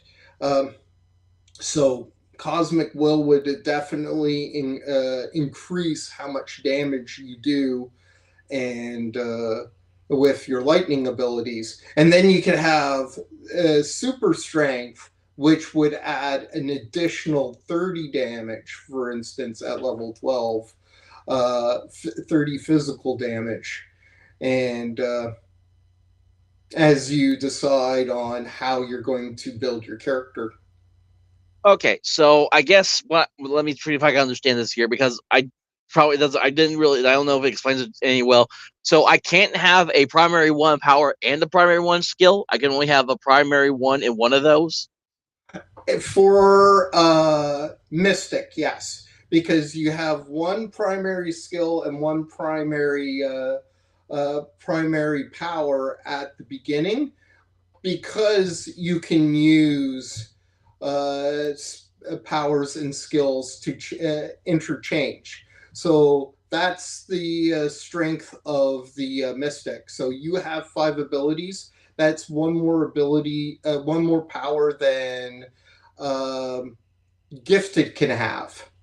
Gifted can only have 4 powers, two at the beginning, then a secondary and a tertiary. You can mix and match all the time with mysticism. That's their strength. You can mix and match everything as long as you're using one of your skills. Okay, because so but I can only have two primary skills overall. I can't have more than two primaries. That is correct. If Okay. you See, have, if I had thought about, if I had known that kind of like beforehand, I would have been a little more careful with like how I was choosing my powers instead of just yeah, trying to go down the line with how I was looking. I'm like, yeah, I can see like, yeah, this really makes you think about like where it's like what powers do you want to start off with? Like you may have a character in mind, but how you build him is it really varies because Batman with martial arts in primary is very different from a Batman with espionage investigation at primary. exactly. And with Batman, you could do it in 2 different ways, because I was talking to Dean about this. You could make Batman a technician character and have the investigation and everything, and then have something like power armor, because thinking about the Christian Bale Batman, his armor was mechanical and everything, and it was powered, and all of that. And so you could kind of build characters that you want, or you could go with a skilled character and go martial arts and investigations, or martial arts and engineering. I can also see that, because Batman does a lot of science and comes up with a lot of different things. So martial arts has 6 different skills in it. You have Way of the Monk, which is just fists. You have Way of the Sword, that's self explanatory. Way of the Crane is staffs. Um, Way of the Mantis is dual wielding. A Way of the Bear is hammers and axes. So you're going to attack in a certain way. And Way of the Shield, it give you a bit of Captain America, and you can do attacks, and you also can defend yourself really well with it. Their stances are more about adding defense than adding offense. So yeah, I look at it and I ask myself, what can I do to make give a player the ability to make a character that they can see. Uh, Man, if only the dual wielding would work well with like guns because get martial arts and then marksmanship and then you create the Christian Bale. I forget what movie it was, but where Christian Bale was playing basically like a gun monk. Oh, if you look at that, slug thrower is basically. I call it slug thrower because it's the word that they use for it, but it's basically a ballistic weapon, and you can if you at level 2 at the ability, you can use two pistols. Oh, nice. So So boom. If you read the whatchamacallit, the story for the judge, he has two pistols, or he has two smart guns actually, and goes in bang bang bang bang and takes out four guys in a single round. I think he got a critical hit on one of them when I was rolling. That was fun. Boom. 120 damage, and that was after he threw a grenade into the room to clear it. So everybody okay. out of the way. Some of them very badly wounded, and then boom, boom, boom, boom. Okay, so here's what I'm thinking about now, because now that I know this whole idea about like how putting powers and skills in certain parts changes really how you look at it. I want to go about this kind of back differently now. Okay. Now, so what I want to do, so I'm going to get rid of all these. No, so we're going to have him. So we're just going to make a straight level 1 character. Yeah. We're still going to keep the Mystic because eventually this will be Red Adam, like fully with the powers and everything. But however, when he returns back to Gotham after coming back to life, he can't access these powers again for some reason. So he is just back to being Jason, just normal Jason Todd, being Robin or Red Hood or whatever he wants to be. So I'm thinking at this time, I will only give him espionage, investigation, and then martial arts. Okay. So, Okay, so martial arts is a skill. yep. So he will So, start with these 2 skills for his primaries. okay. So we're just going to make a straight level 1 character, kind of dumb it down a little bit. Yeah. So, how much do you start with any fame at level 1 or no? No, you wouldn't. Uh, Okay, that's fair. you're building your legacy.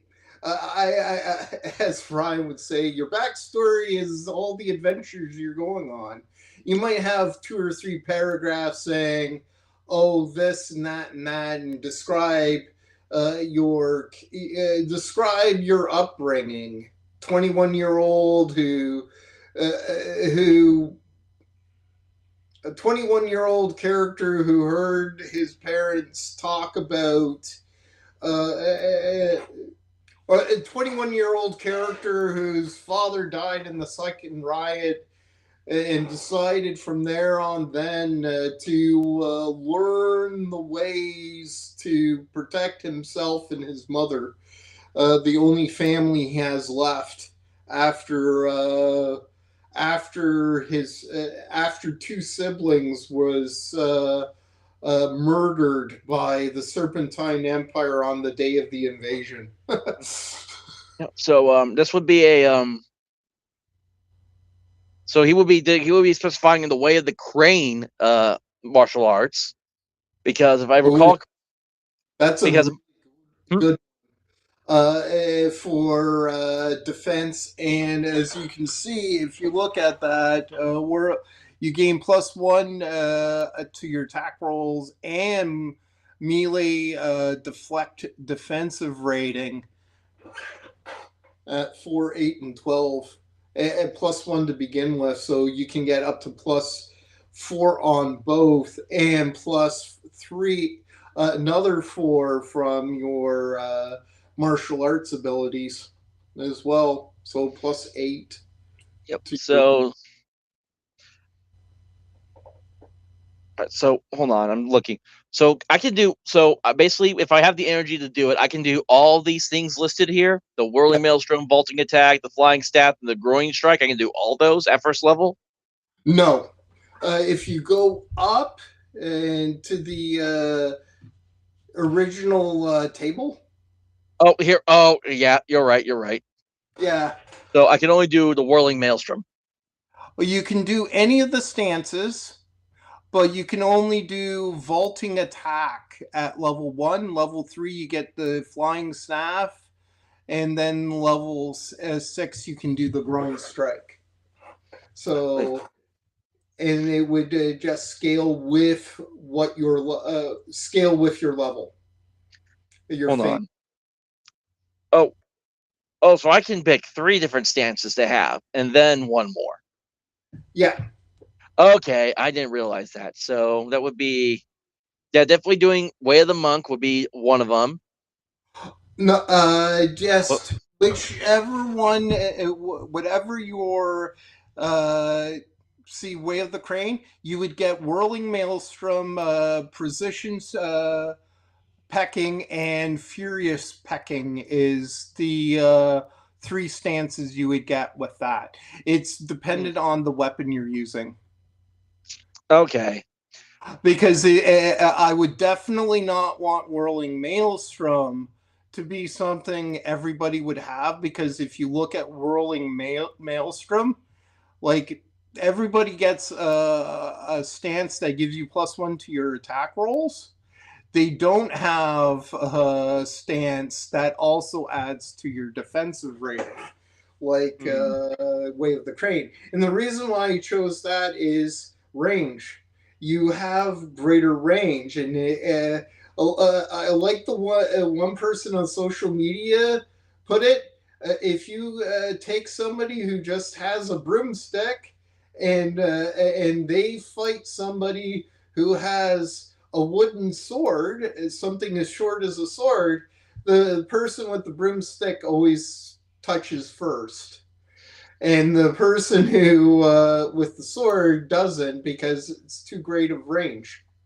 all right. So I'm just so I get all three of these for Way of the Crane at level 1, Yes. and then do I also get the vaulting attack too, or no? Yes.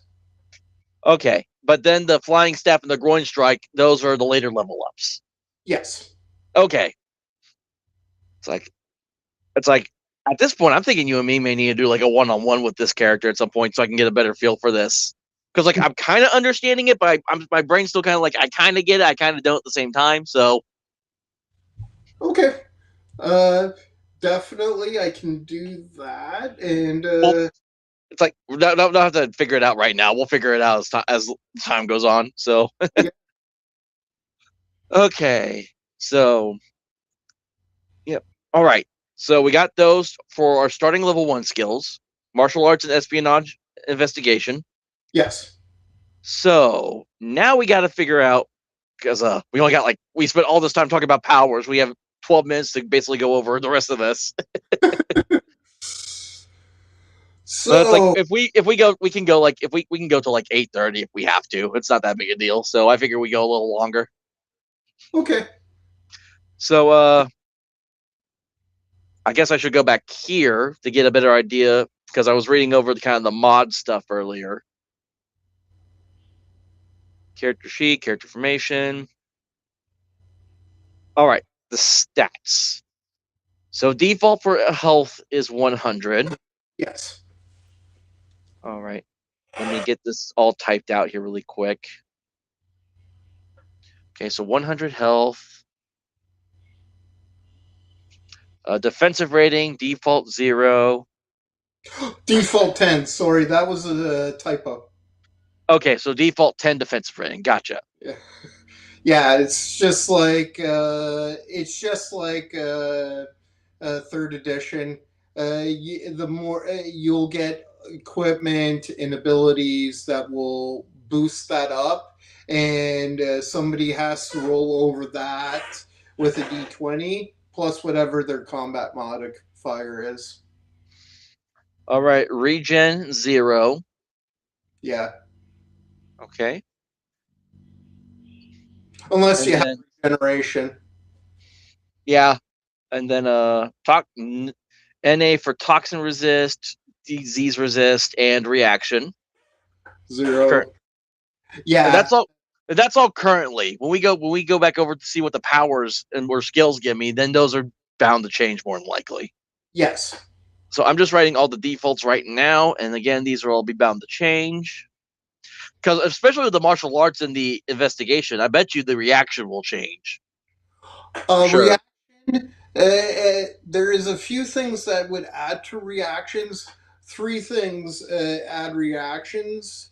One is lightning reflexes. Think Rumble of the in the Bronx, in Spider-Man. If somebody attacks you and it's so clumsy that you're twirling around them, you can get a free instant attack if their attacks are clumsy enough. And I put it in is the attack roll of the attacker is 5 below your defensive rating.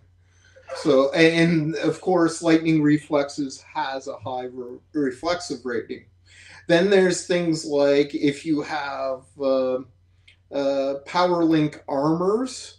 If you have, let's say, fire mastery and a power link armor, people who hit you will take fire damage and it So you any energy. They'll just take 10 fire damage because if they hit you with a melee weapon and it sends fire or electricity or numbing cold down their arms, and they're like I or just no, I just saw Dan Blackwell was in the chat because I've been switching back and forth between screens, and he said that Christian Bale movie I was talking about where he's the Gumma was Equilibrium was the name of the movie. ooh, cool. Yep. Oh, and Cyrus, I did not have the Hulk hands as a kid, but I knew I had some neighborhood friends that had a few of them had them, and I remember we would each take one. Is one we would each have one each if they already had a set. And we would just go around punching each other with them. Oh man. And Okay, the go ahead. I'm sorry. the third reaction one is okay. So I did that, and the third one is invulnerability. If somebody punches your character with just punches, unarmed melee attack and hits, whatever you resist is transferred back to them because it'd be like punching Superman. You're going to break your fist if you punch hard enough, right? And it's not going to do much to him. So for the damage reduction and damage resistance, is it just zeros all across the board there for Yes, everything? Okay. unless you have some kind of ability that gives you resistance reduction, uh, like invulnerability. Elemental mastery powers will give you damage reduction for the that particular and damage reduction and reduction for that particular element. So Okay.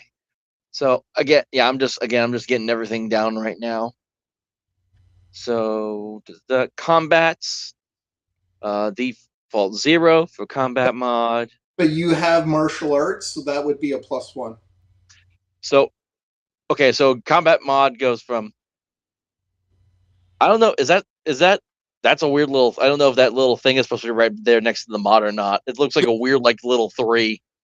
Yeah, it allows, if you look at the combat equations, your attack rolls are d20 plus your combat mode. So, boom.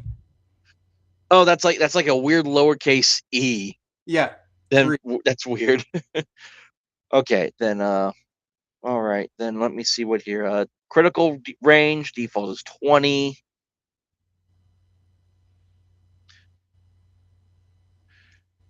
Let's see. My default speed currently is 10. Yep, Once he eventually gets those flying powers, though, that's bound to change. exactly. Combat Combat speed. speed is also 10. And what were you about to say? Oh yeah, combat speed. If you can switch your stance for martial arts. I think with the crane, pecking is speed, so you can add to your combat speed by switching your stance, and then have attack more often. And then once you gain flying, you can get rid of those because what's jumping to a flying character? You just put in flying so you can go as high as you want. and energy 10 and penetration, that's your ability to punch through damage reduction, and that's 0. Okay. Hold on. I'm trying to. There. All right, so that's just all the stuff I start with. Let me. And your base damage, because your way of the crane, would be 30 physical damage. You'd have a staff. Okay, if you're using weapon melee range, you do a base 30 damage. You can upgrade these weapons to Indestructium. Indestructium. Oh yeah, you have to have that. It's like animanium or vibranium, whatever. The, So there's the standard stuff, and then the, there's good stuff. the non-copyright infringement version of Adamantium. All right, then physical unarmed attacks like punches or kicks do only a force damage of 20. Yeah. Which definitely, if I ever lose my staff in the process of that, I would definitely go into the unarmed, like, way of the monk Yeah. stance. Then I You, currently would have no elemental or mystical, nope. Exactly. which I see elemental damage. Your mystical damage is missing though on here. Okay, I'll have to add it. Must have that. Oh yeah, I've changed the character sheet a little bit more, and I'd have to add.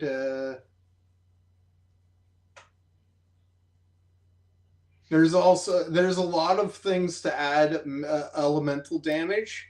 I give characters that have the engineering skill. They can actually have a tech sword that has 5 charges that will allow them to do 10 electrical damage on their sword strike, if they so choose. Okay.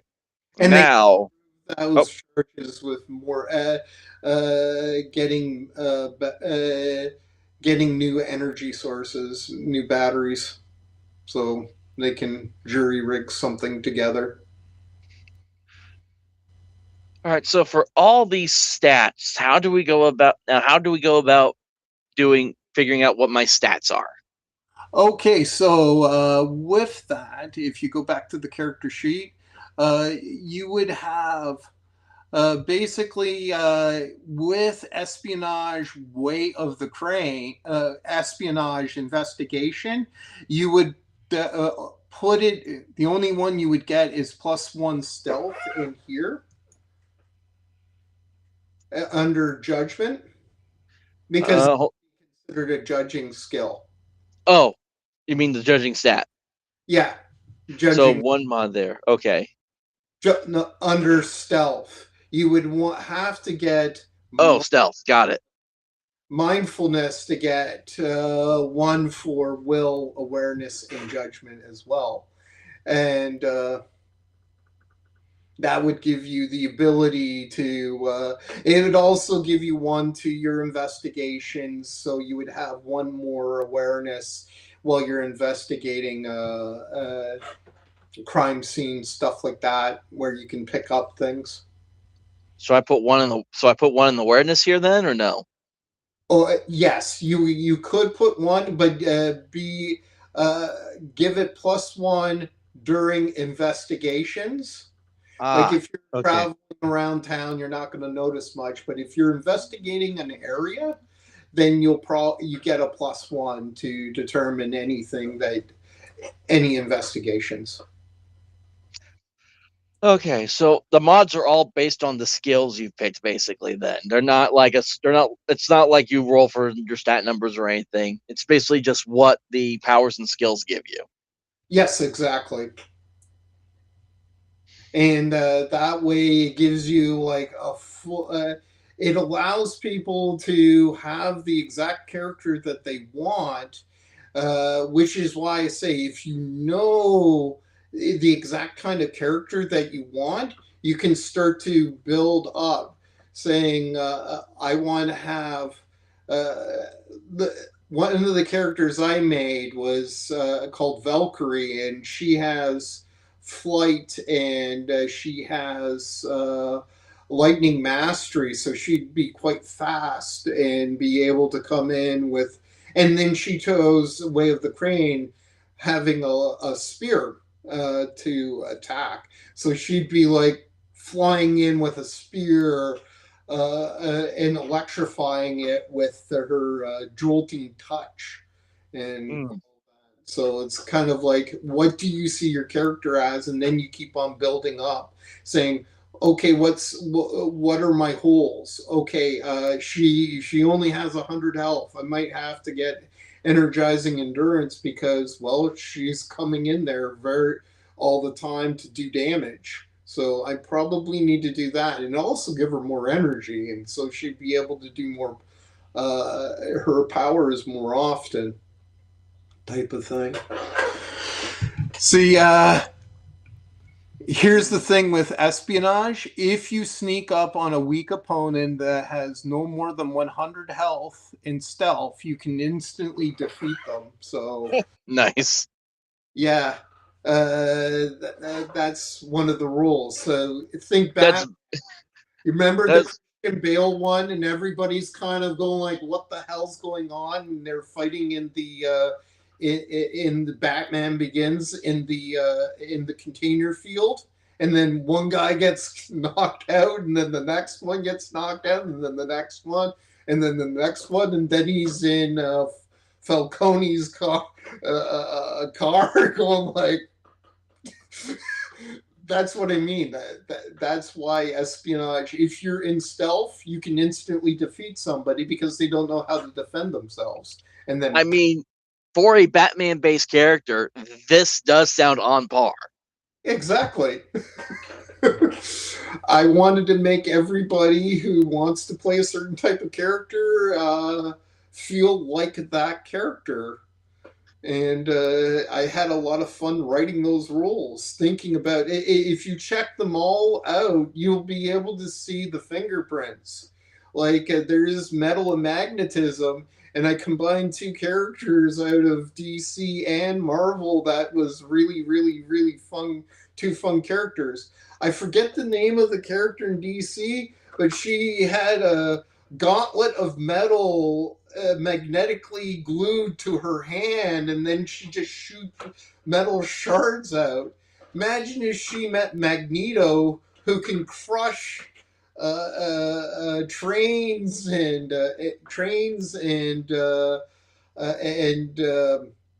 transport trucks with his magnetism, just crush them like cans.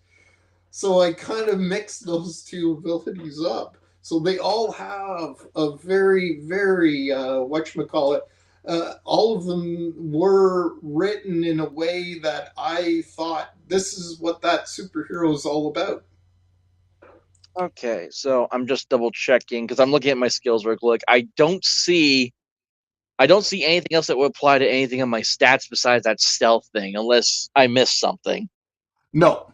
Your martial arts is basically what's going to determine, and albeit if you use this character as I am the stealth character who goes in and sneaks in and then starts to do a lot of interesting things, you can definitely do that kind of character. Uh, and then start building in mystical stuff and everything as well. Yeah. So now, how these? Because okay, so it's very interesting because you have all these things on here. It's because you think at first when you're making like a level one character, like, oh, I can create something powerful. But it's like this is kind of like this is what I like. This is kind of what I like is about why I've won in superhero games is like, yes, you are pretty powerful, but there's other things out there that can be just as stronger and more powerful than you. So Exactly. it's like so because that's what I like to do in my games. It's like I don't want to TPK my party, but I like to give them a fighting chance at least. And my favorite thing I always mention is the very first session of Curse of Strahd, I almost TPK'd the party with just 5 zombies. Ooh, ooh. Oh, another thing is scroll On the up. character sheet or on Yeah, your character sheet. You don't have 10 defensive rating. You can go 10/11 Okay. against versus melee. So if Okay. you're So if so I'm in melee with someone, it goes up to 11. yeah, exactly. If you're in melee, because of your staff, you get a +1. Like I said, your stance is slightly more robust than your defense is slightly more robust against melee characters than it is against ranged characters. So that will give you a bit of an advantage when you're in there. All right. And then yeah, and then I can write I won't do it right now, but I can write some of those martial art abilities down here. Yes, That way I exactly. have those ahead of time. Yeah, Now, hmm? exactly. Now, for your items, you would go basic staff, base stats, 30 damage. All right. Do you have items here in the book? Uh, sort of. I just define. I should. Yeah. You know what? I'll probably start. Yes, item. We have basically the economy. I should put in. Yeah, that's another thing I forgot to put in. Oh, I'm you don't like you don't have okay. like an actual weapons list. No, not yet. And well, not in the rule book. There, it's in the fighting factions where I show, and it's based upon the faction. So I should have basic equipment. Show have a part where it's basic equipment. I'm showing what the most powerful stuff in the game under artifacts and stuff like that and upgrades, where you technicians and mystics can if you're a mystic with something called a symbolic mastery, you can start to enchant things. So and write scrolls and stuff like that. Scroll writing, I really like scroll writing because you can write a scroll for one of your abilities and it only costs half your energy because the scroll is connecting to the astral plane to provide the rest of the stuff. So yeah, I better put in the basics. Like a basic bow does this, a basic staff does this, So and what does a basic staff do? What are its stats? just 30 damage. Just a straight 30 damage. Okay. Yep. And no charges, no nothing, but you can put down upgradable under upgrades. And then if somebody if somebody has the engineering skill, they might be able to rig up electrical charges for your staff, and you Oh can use. wow. Yeah. What about oh man, like because he would also have like like his he also has his own version of the batarangs too. Okay, so then put that down. I would right now, since I'm in beta testing and everything, whatever people say, batarangs or in this, it would be shuriken. Yeah, Uh, like sure, some form of a shuriken. Yeah, yeah, and that's in there. shurikens. Okay. And then you put down how many? Like 10. Uh, yeah, like would that be like a charge type thing? Like you have like 10 shurikens to throw or something like that, or I would put. I would be okay with it. Put under charges, and you can retrieve them after combat. mm-hmm. And as long as you don't roll a natural one. If you, it gets bent so out of shape because it hits a stone or something that, oh no, now I'm going to have to take this home and repair it after the adventure. And what would be the base stat for a shuriken? 30 damage. Why 30 damage? Like, what's the significance in dealing 30 points of damage? I decided it was based upon a lot of what I saw in City of Heroes. Physical weapons did more damage uh, than force because force was just punching and stuff. So I decided 30 damage was the best way to simulate that. I decided against damage rules so much because I just, yeah. Tell Blackwall the damage numbers are high because health is high. If you can be hit by a staff 4 times, and that defeats you, and or shurikens 4 times, and that defeats you, or you get punched in the face 5 times, and that defeats you. Now, Basically, why is HP so high in this game? What led to that decision? I decided to go with 100% health, but instead of Ah, okay, 10, that makes a lot of sense now. yeah. But there are enemies that can have more than 100, though. Oh yes, because you can have energizing endurance. You can also take up athletic skill, which will increase your health and your endurance modifications. So yes, there's also other powers like technicians. You can actually have called something called cyberlink. There's risks to it because if you have cyberlink, if you go into combat, your implants might overcompensate and stun you.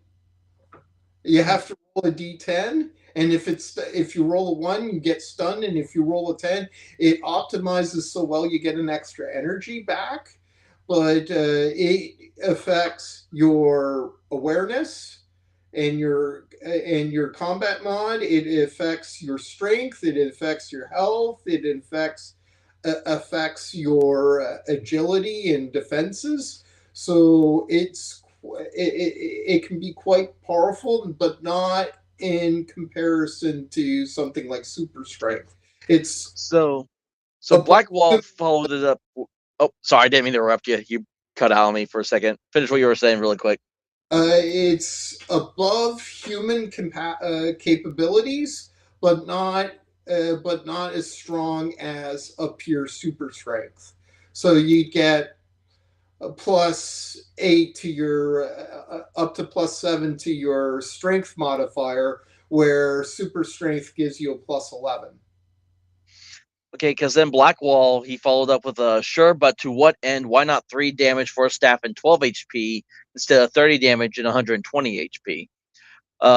Then he followed up again, trying to follow if there's any design upside to the inflated numbers.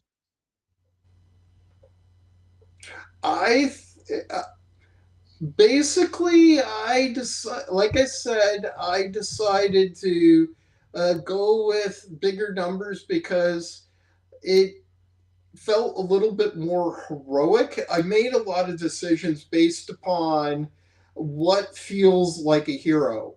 Does what would Superman, for instance, have 100 hit points, or would Uh, it? he he would have a lot more than 100 because he's Yeah, so invulnerable.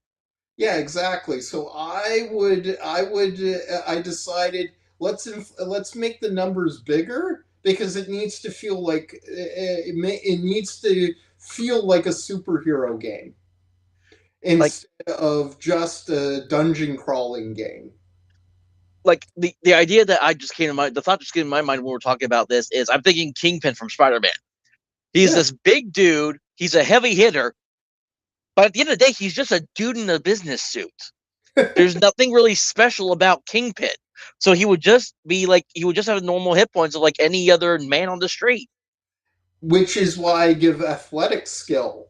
And athletics would give him up to another 75 health through get up to fame 12. He would have an up to an extra 100 health because of his grand physique, how big he is. he was a little bit stronger than the average person. He could go 1-to-1 on with Spider-Man during the Spider-Man cartoon shows. He could because he was Mhm. so big and strong. Yeah, because he basically like he's just this mountain of a man, but he can take a hit and he can dish it right back to you as well. So, Yeah, exactly. but So at the but at the end of the day, like when I'm thinking about it, like game mechanic wise, like like he may have a little more hit points, but at the end, it's still just a dude that could just take a hit just as well as any other man probably could. yeah, exactly.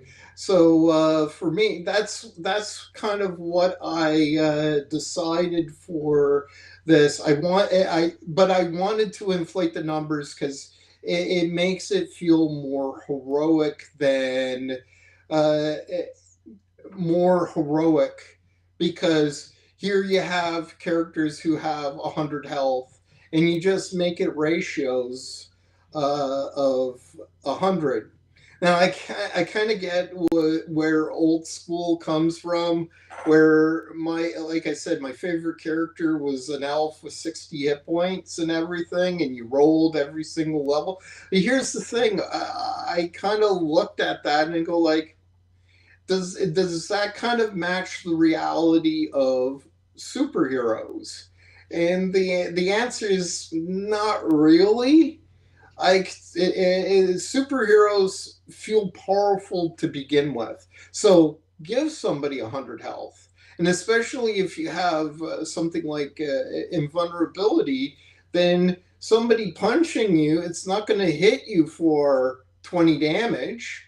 Or if you invulnerability to begin with has over 20 damage reduction, so your staff in Sirkins would only do 7 damage to them, and they have 100 health. So you're throwing lots of shurikens at them, and he's going like, okay, let me punch you once for 50. So yeah, because I'm because it also makes me think of like the HP starts to make a little more sense when I think about it more because I'm like, how many times do you see in movies and cartoons the heroes are like they're almost on the verge of death, they're bruised, they're bloody, broken teeth, and yet they're able to finally just land that final hit. Exactly, and that's what I wanted to definitely simulate in there. I like the word simulation, and that's the feel I'm trying to go for. So it's I love having these inflated numbers. It's like does Batman pip somebody like Dungeons and Dragons, or is it POW like you saw in the Adam West stuff? I don't think POW is, oh, I did 5 damage. I think POW is 30, 40, 50, 100. Yeah, I mean, literally, this is literally what I was talking about at the beginning. It's like we are telling a good story, but we're not sacrificing the game mechanics for it. No, We exactly. actually are making the mechanics co-align with the story. Exactly. Yeah. To me, it's all synthesis. How do you tell a superhero story? Now, albeit like you brought up at the beginning, I'm going to be bringing elves and dwarves and little folk and humans from a fantasy world. But I kind of feel like elves. Like, what's the difference between Legolas and Spider-Man? When you see Legolas running around on like this 50-foot tall elephant shooting one guy after another, I don't see much of a Yeah. difference between Legolas and Spider-Man, because I think Peter Parker could do the same thing, shooting his webs and pulling people off of that elephant and then spinning his webs on its feet, and then boom, just like Legolas and just as quick, because they're both incredibly dexterous. And then I go like, oh, that's lightning reflexes. Okay. And I think we got about like 10 minutes left. So for less than minutes, let me do something. Run me through something here. Let's run through a mini combat scenario with this character. Okay. Because I want to get a feel for like mechanically how would this combat work in this game? Okay. So first of all, let me. Since you're Fame One, let me just bring up my. We'll do the first.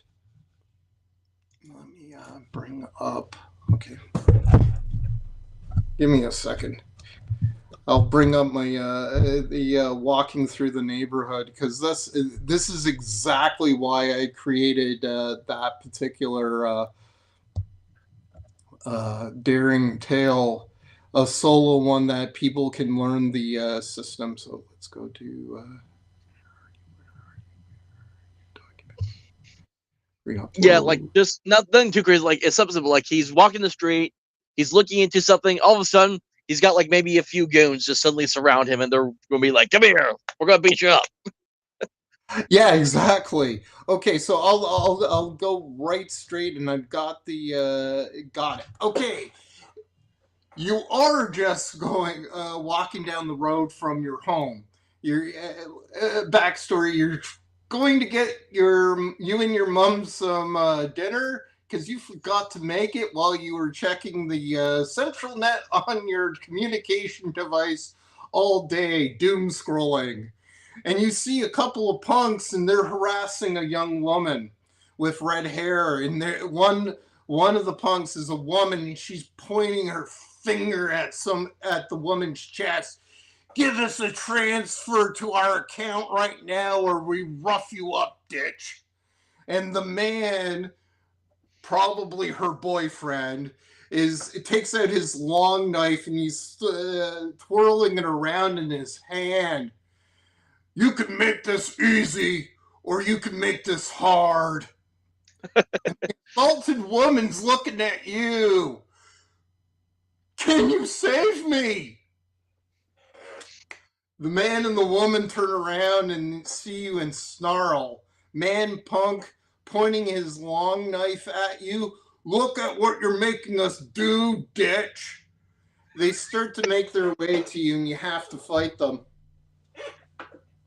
Okay, so that's how it starts. Now you have two punks. All right. Is there any initiative I have to roll to see who attacks first, or how does that work with Uh, combat? since you and they have 10 speed, I always err on the side that the player goes first on equal speeds. And it's all about your speed. If you had flying, you would definitely go first Okay. because you're faster than them. All right. So I think my first action is I see. So so just to make just I'm sorry, I'm trying to picture this in my head again really quick. So there's one man looking at me, and he's holding like a butterfly knife, and then there's another woman with him, also threatening the other woman, but she's not holding anything. She's picking up a stone. Picking up a Well, rock. Yeah. well, I think what I'm going to do is I'm going to quickly, like all of a sudden, like I would just say suddenly in the flash, a shuriken appears in my hand, and I chuck it at the man to try to see if I can knock the butterfly knife out of his hand. Ooh, okay. So throw your do your attack roll. What do I do for that? How do I roll to attack? D20 plus your combat modifier. You would just roll your D20, and don't roll one D20. You roll two D20s and take the highest roll, because you have a combat skill as your primary, so you get two Okay, D20s. 2d20 and take the higher. Okay, and I don't have anything to add to this. You said Because you're not using your staff, and you that's don't have right. skill for marksmanship shuriken yet. All right. Well, 16 was the higher of the two. Okay, so 16, you definitely hit. Not only does it hit the disarm this man's The hand that's holding the knife. but you hit it really gashes through his hand, and he's like, ah, and he's grabbing it and go like, oh man. And he's like, he kind of turns a little pale and looking at his hand now. It's Now, like oh, I did not expect this, so I have to bring out my D20. So the woman. Okay, roll. Okay, and the woman throws her rock, and it hits you, and you take 20. You take 30 damage. Oof. Okay. Well, I definitely don't like that at all. So we're down to 70. Yeah. So is it my turn again, or is the other man going to do something, or is he just kind Uh, of out of it right now because I hit his hand? he's kind of out of it, so I'm gonna. He gets. He's kind of like, whoa. So up to you what you want to do next. Well, I think at this moment, like, would I be able to move to get in melee with her? Yes. So as I run forward, all of a sudden, I pull from my backpack. It's like an extendable baton, and as I watch forward, I click it, it extends, and then I'm going to like smack her across the side of the head with it. Okay. Roll 2d20. Now, since I am using the staff for this one, do I get the +1? Yes. Okay. That's only a 6. Ooh. Okay, so she dodges out of the way, and now she's the man starts to come out of it, and he's going to attack you now. And he rolls a 10, which is a mess because you have 11 in melee. Oh, And then nice. he attacks, and she rolls a 6, and she misses. Okay, so I think what I'm going to do on this turn now. Hold on, I gotta get back to those martial arts skills really quick because I'm going to try something.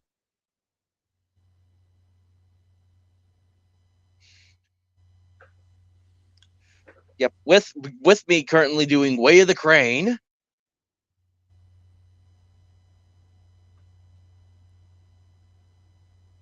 Oh nope, never mind. I thought I read the I thought it was like I could do like a spin attack and like hit two people at once for some reason.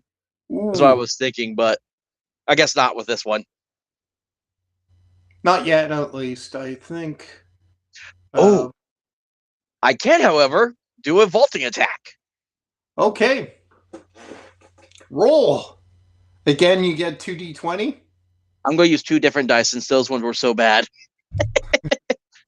I need to find Gotcha. my other d20. And yep, so I plant the staff into like the side of the walk, spin around. I'm going to try to plant a kick into this woman's chest, Ooh, nice. and that is a 15 total. Okay, she goes flying. She takes double Double force force damage. damage. Yep. Okay, she is knocked right backwards, and I'm gonna roll to see. Okay, and she fails her. She gets knocked down too, and now the man kind of now he's going to try to punch you with his wrong arm, and he's got a penalty to that.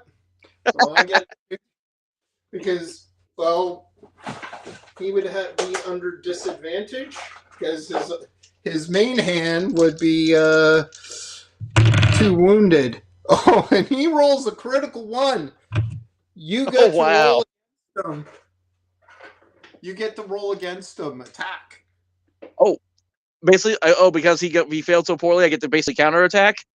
Yep. Uh, Nice.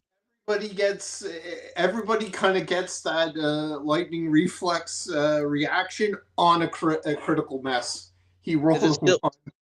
still 2d20? Yes. Okay.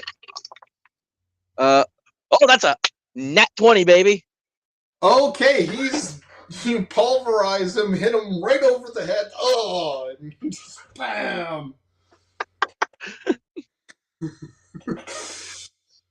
Right. It's like, and and I look to the woman that they were harassing, and I'll go up to her and check to make sure she's all right. Are you hurt? Do we need to call the medics? I love it because that's exactly the kind of choice I give you. That would give you 5 heroism because heroes. So it's like in my anti-hero journey, I do a little bit of heroic things. It's a Yes, exactly. And that it is will not give you in the walking through the neighborhood daring tale, and you can continue to play it. You get an extra med kit. She gives you 3 med kits, oh and awesome. which is up to each one is worth 30 health over 10 health per round, and you would also get one extra defensive rating for the rest of the daring tale. Only for this. Yeah. And you And said the med kits recover 30 health. yep, All 10 right, I'm health just per typing. round. You go 10 health per round. All right. So basically, I can just use one med kit on myself right now, basically regain all my health. Yes. All right. So, yep, I will. Yeah. So he takes one. He'll use one of the 3 med kits she gave him. He'll quickly, uh, kind of just probably not too bad, just a little boo boo here and there. Nothing too serious, thankfully. So Yep. probably just a like tiny little scrape from with a rock hit him on the head. Yeah. Yeah. You got a little bit of a bruise when she hit you in the shoulder or something like that. Yeah. Yeah. I do like that because like if you start out with some sort of martial skill, you're basically are fighting like with an advantage against your opponent. Yep. I do like that concept because again, even on 2D20, like we already showed earlier, it's just as easy to miss with the advantage as it is without. Exactly. It just, as Dean would say, it ups the ratios. You would have had a 50-50 or a little bit more than a 50-50, right? But you would only have a 40% on one dice. You have a 40% chance of failure, and then if you have 2 dice, it's only a 20% chance of failure, so you can still fail, but you are more skilled than they are, so you can smack them harder. And that's why I kind of like that. And you also, as you gain more fame, you get more dice to your attack rolls or your skill rolls, like espionage. In this daring tale, you have the ability to do sneak around people or use stealth to ambush people, and you would get 2 dice on that as well because you have espionage. Oh, that's cool. Yeah, I like Anything that a lot. Mary gets 2, and then as you get more powerful, you at fame 5 and at level 5 ability, you get an extra dice, and at level 9, you get an extra dice for each ability. So you could have 40 20s at Fame 12. So you could really, plus all of your bonuses that you get, and having this character, I would definitely see you using a stealth suit that would give you even more bonus to your stealth. So you could really do the Batman stuff with that character, and boom, they don't even know you're there, and you just defeated them. And another one, as you keep on going in and out of stealth. Yeah. Basically, how that would end is I walk back up to the guy that I threw the shuriken at. I just yank it out of his hand, and I just put a Hello Kitty band-aid on the wound. Yeah, exactly. Then you get lost before I do something, and then he's going like, "Oh no!" Oh, oh man, I got to DM my own game. Yes. Yeah. This is definitely something like I'll probably have to. Well, I'll have to get like a group together or something, and we'll have to have you run like a one shot or something, or you Oh just run yeah. us through the entire that whole adventure for a whole group or something, maybe at some point. Oh yeah. I'll just add a few more guys into each encounter, and then you can. And eventually, you get to fight the what is the main physical material enemy of in Tales from Trinity City, and that is Serpentine Empire Scout. I might make it if it's a whole group, a scout, a soldier, which is a little bit more powerful, and a couple of scouts. So you can get the that will be a very fun battle. Yep. So let tell everyone where they can find and follow you at. Okay, so you can find me on Substack. I am at Amazing Game Pro at .substack.com or Amazing Game Pro at on X, and I'm also Amazing Game Pro on Rumble. I stream every Thursday, Tales from Trinity City Thursdays, and I go over whatever is on my mind, talking about game development and things that I've experienced over the week and things I've been developing over the week. I really like this week. A lot of people look at my picture of Valandriel's and her husband and their daughter, and a lot of ideologues don't like it. It was funny seeing the reactions I was getting from some people. Yeah, I mean, like I'm about to start playing in the play by post a white box game with James Spawn, the author, and the where we have clerics, but when we were trying to figure out like what kind of gods, the guy decided we're going to stick with more like medieval Catholic. So if you're a cleric, you're basically a Catholic cleric. Oh, So nice. so I rolled up a character, and of course I got wisdom for the high stats. So I'm playing this. I'm playing Sister Clarice, basically the battle nun. I love that. That's awesome. I love that. Creativity is always awesome. It's always awesome. I love Yeah. it. And when I Oh, put the image, I'll have to share the image with you that when Gem and I created for her. So because they wear chainmail, but then they use mace and shields.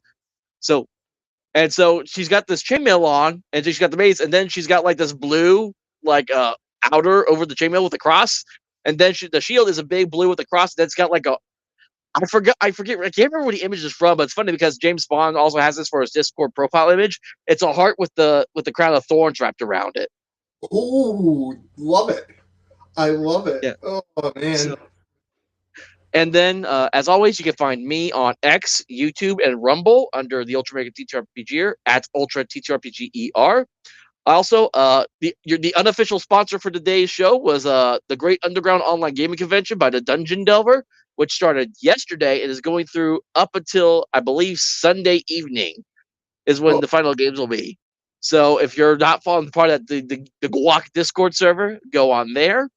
And then okay. also, don't forget at 9:30 tonight Central Time is Lord Mateus and Gary Lewis do their second watch, and they're doing it in space tonight. So I'm probably going to see what that one's going to be about because it's rare that they talk about anything that's not fantasy related. So I'll be Okay. interested to see because I'm assuming they're going to be talking about like maybe Star Trek and some of that stuff. So maybe some of those space games. So a space game with the Fane system. Now that would be fun. Oh yeah, I also kind of have that down the road too. I call it Logs from Deep Space, and it's all about the Confederation of Stars, and it's a whole bunch of different alien races and androids and stuff like that, all working out what's happened to the galaxy and why there isn't more life in it. And it all ties to everything that happens in the Fame system. There's this one overarching villain, and he doesn't play fair. He wants to destroy anything his father makes because he's oh, I'm not going to explain too much, but it's going to be fun. I have so many things I have to work on. Oh, Yeah, you could easily make the Fame system just a sitting agnostic RPG. So you just have a core system rule set that you can give out to people, and then people can just run whatever kind of campaign they want with it. oh yeah, So I yeah. mean, you could. It's kind of like how Fate does. Like, there's the Fate core rule sets, but then there's all the different supplements for all the different kinds of games you can play. But Fate by itself is still easy to use for just about anything. Oh So yeah. the Fame system, like if you just took that by itself, like if you kind of dumbed everything down to where it was just like you could use like martial arts for anything, or you were able to change like Cyberlink for something, or even you had a space in the back for like if you're doing like superhero space, then here's like Cyberlink. Or if you're doing like superheroes, here's like a list of here's like a basic version of superpowers. If you want Oh like a yeah. full version of superpowers, get Tales from Trinity City. If you want more of the magic powers, go get the fantasy game I'm about to release. Oh So yeah. I mean, Exactly. it's just yeah, I'm definitely going to be looking more forward to when you actually release Tales of Trinity City and actually seeing how that actually comes out in the end, for Oh sure. yeah. I'm getting there. I'm at quote version 0.7, so I think about a year at the most. Of I just want to get all the beta testing done, get people to give as much feedback as possible, and then that's the final edits basically, and then boom, package it all together and get it out. I'm just So imagining like that scene from the Titanic where it's the old woman and it's like Trinity Tales is finally be released, and so we're all just sitting there like it's been 48 years. yeah, no, seven, seven, No, 7.5. I'm this close. I just want to get feedback so that people go like, oh, I think this would work better, or that would work better, or how about this, or how about that, and then I'll add it all in, and then that's boom, gets shipped. And I like the idea of setting down the fame system. As a basic system saying here's how you make backgrounds, here's how you do powers, here's how you do this, and give some basics for because there is some overlap in a lot of them, and this is why it's going to be very modular. Like for instance, elves have wind running. How different is that from super speed? So I just change a couple of things here and there and create elves as super speeder ambush characters who love using the trees to teleport from one to another within 50 feet, and then they're boom boom boom boom with their arrows and smacking.